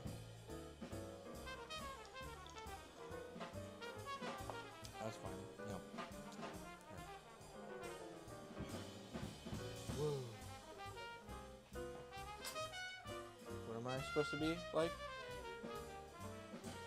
Oh yeah, they put the seasoning around the edge of the plate and none in the fucking food. Good times. Alright. Since it is South American food, it is fork time.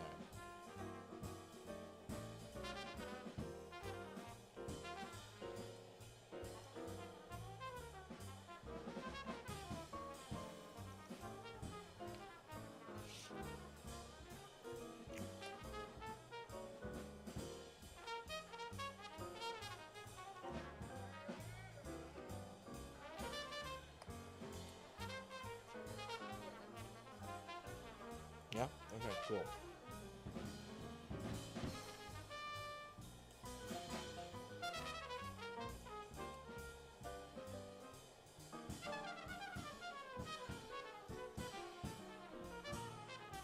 Just like Peru.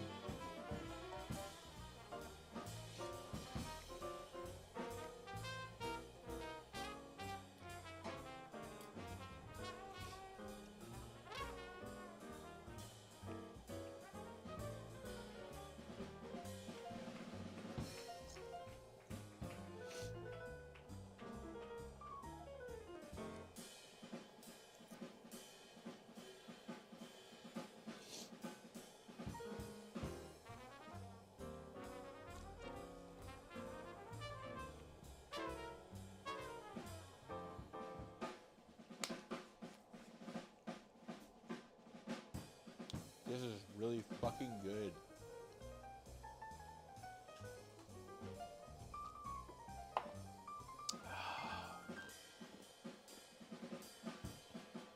Really good after a long, long day.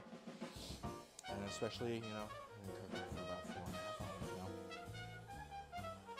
This is solidly something you would find in Peru. Muy auténtico.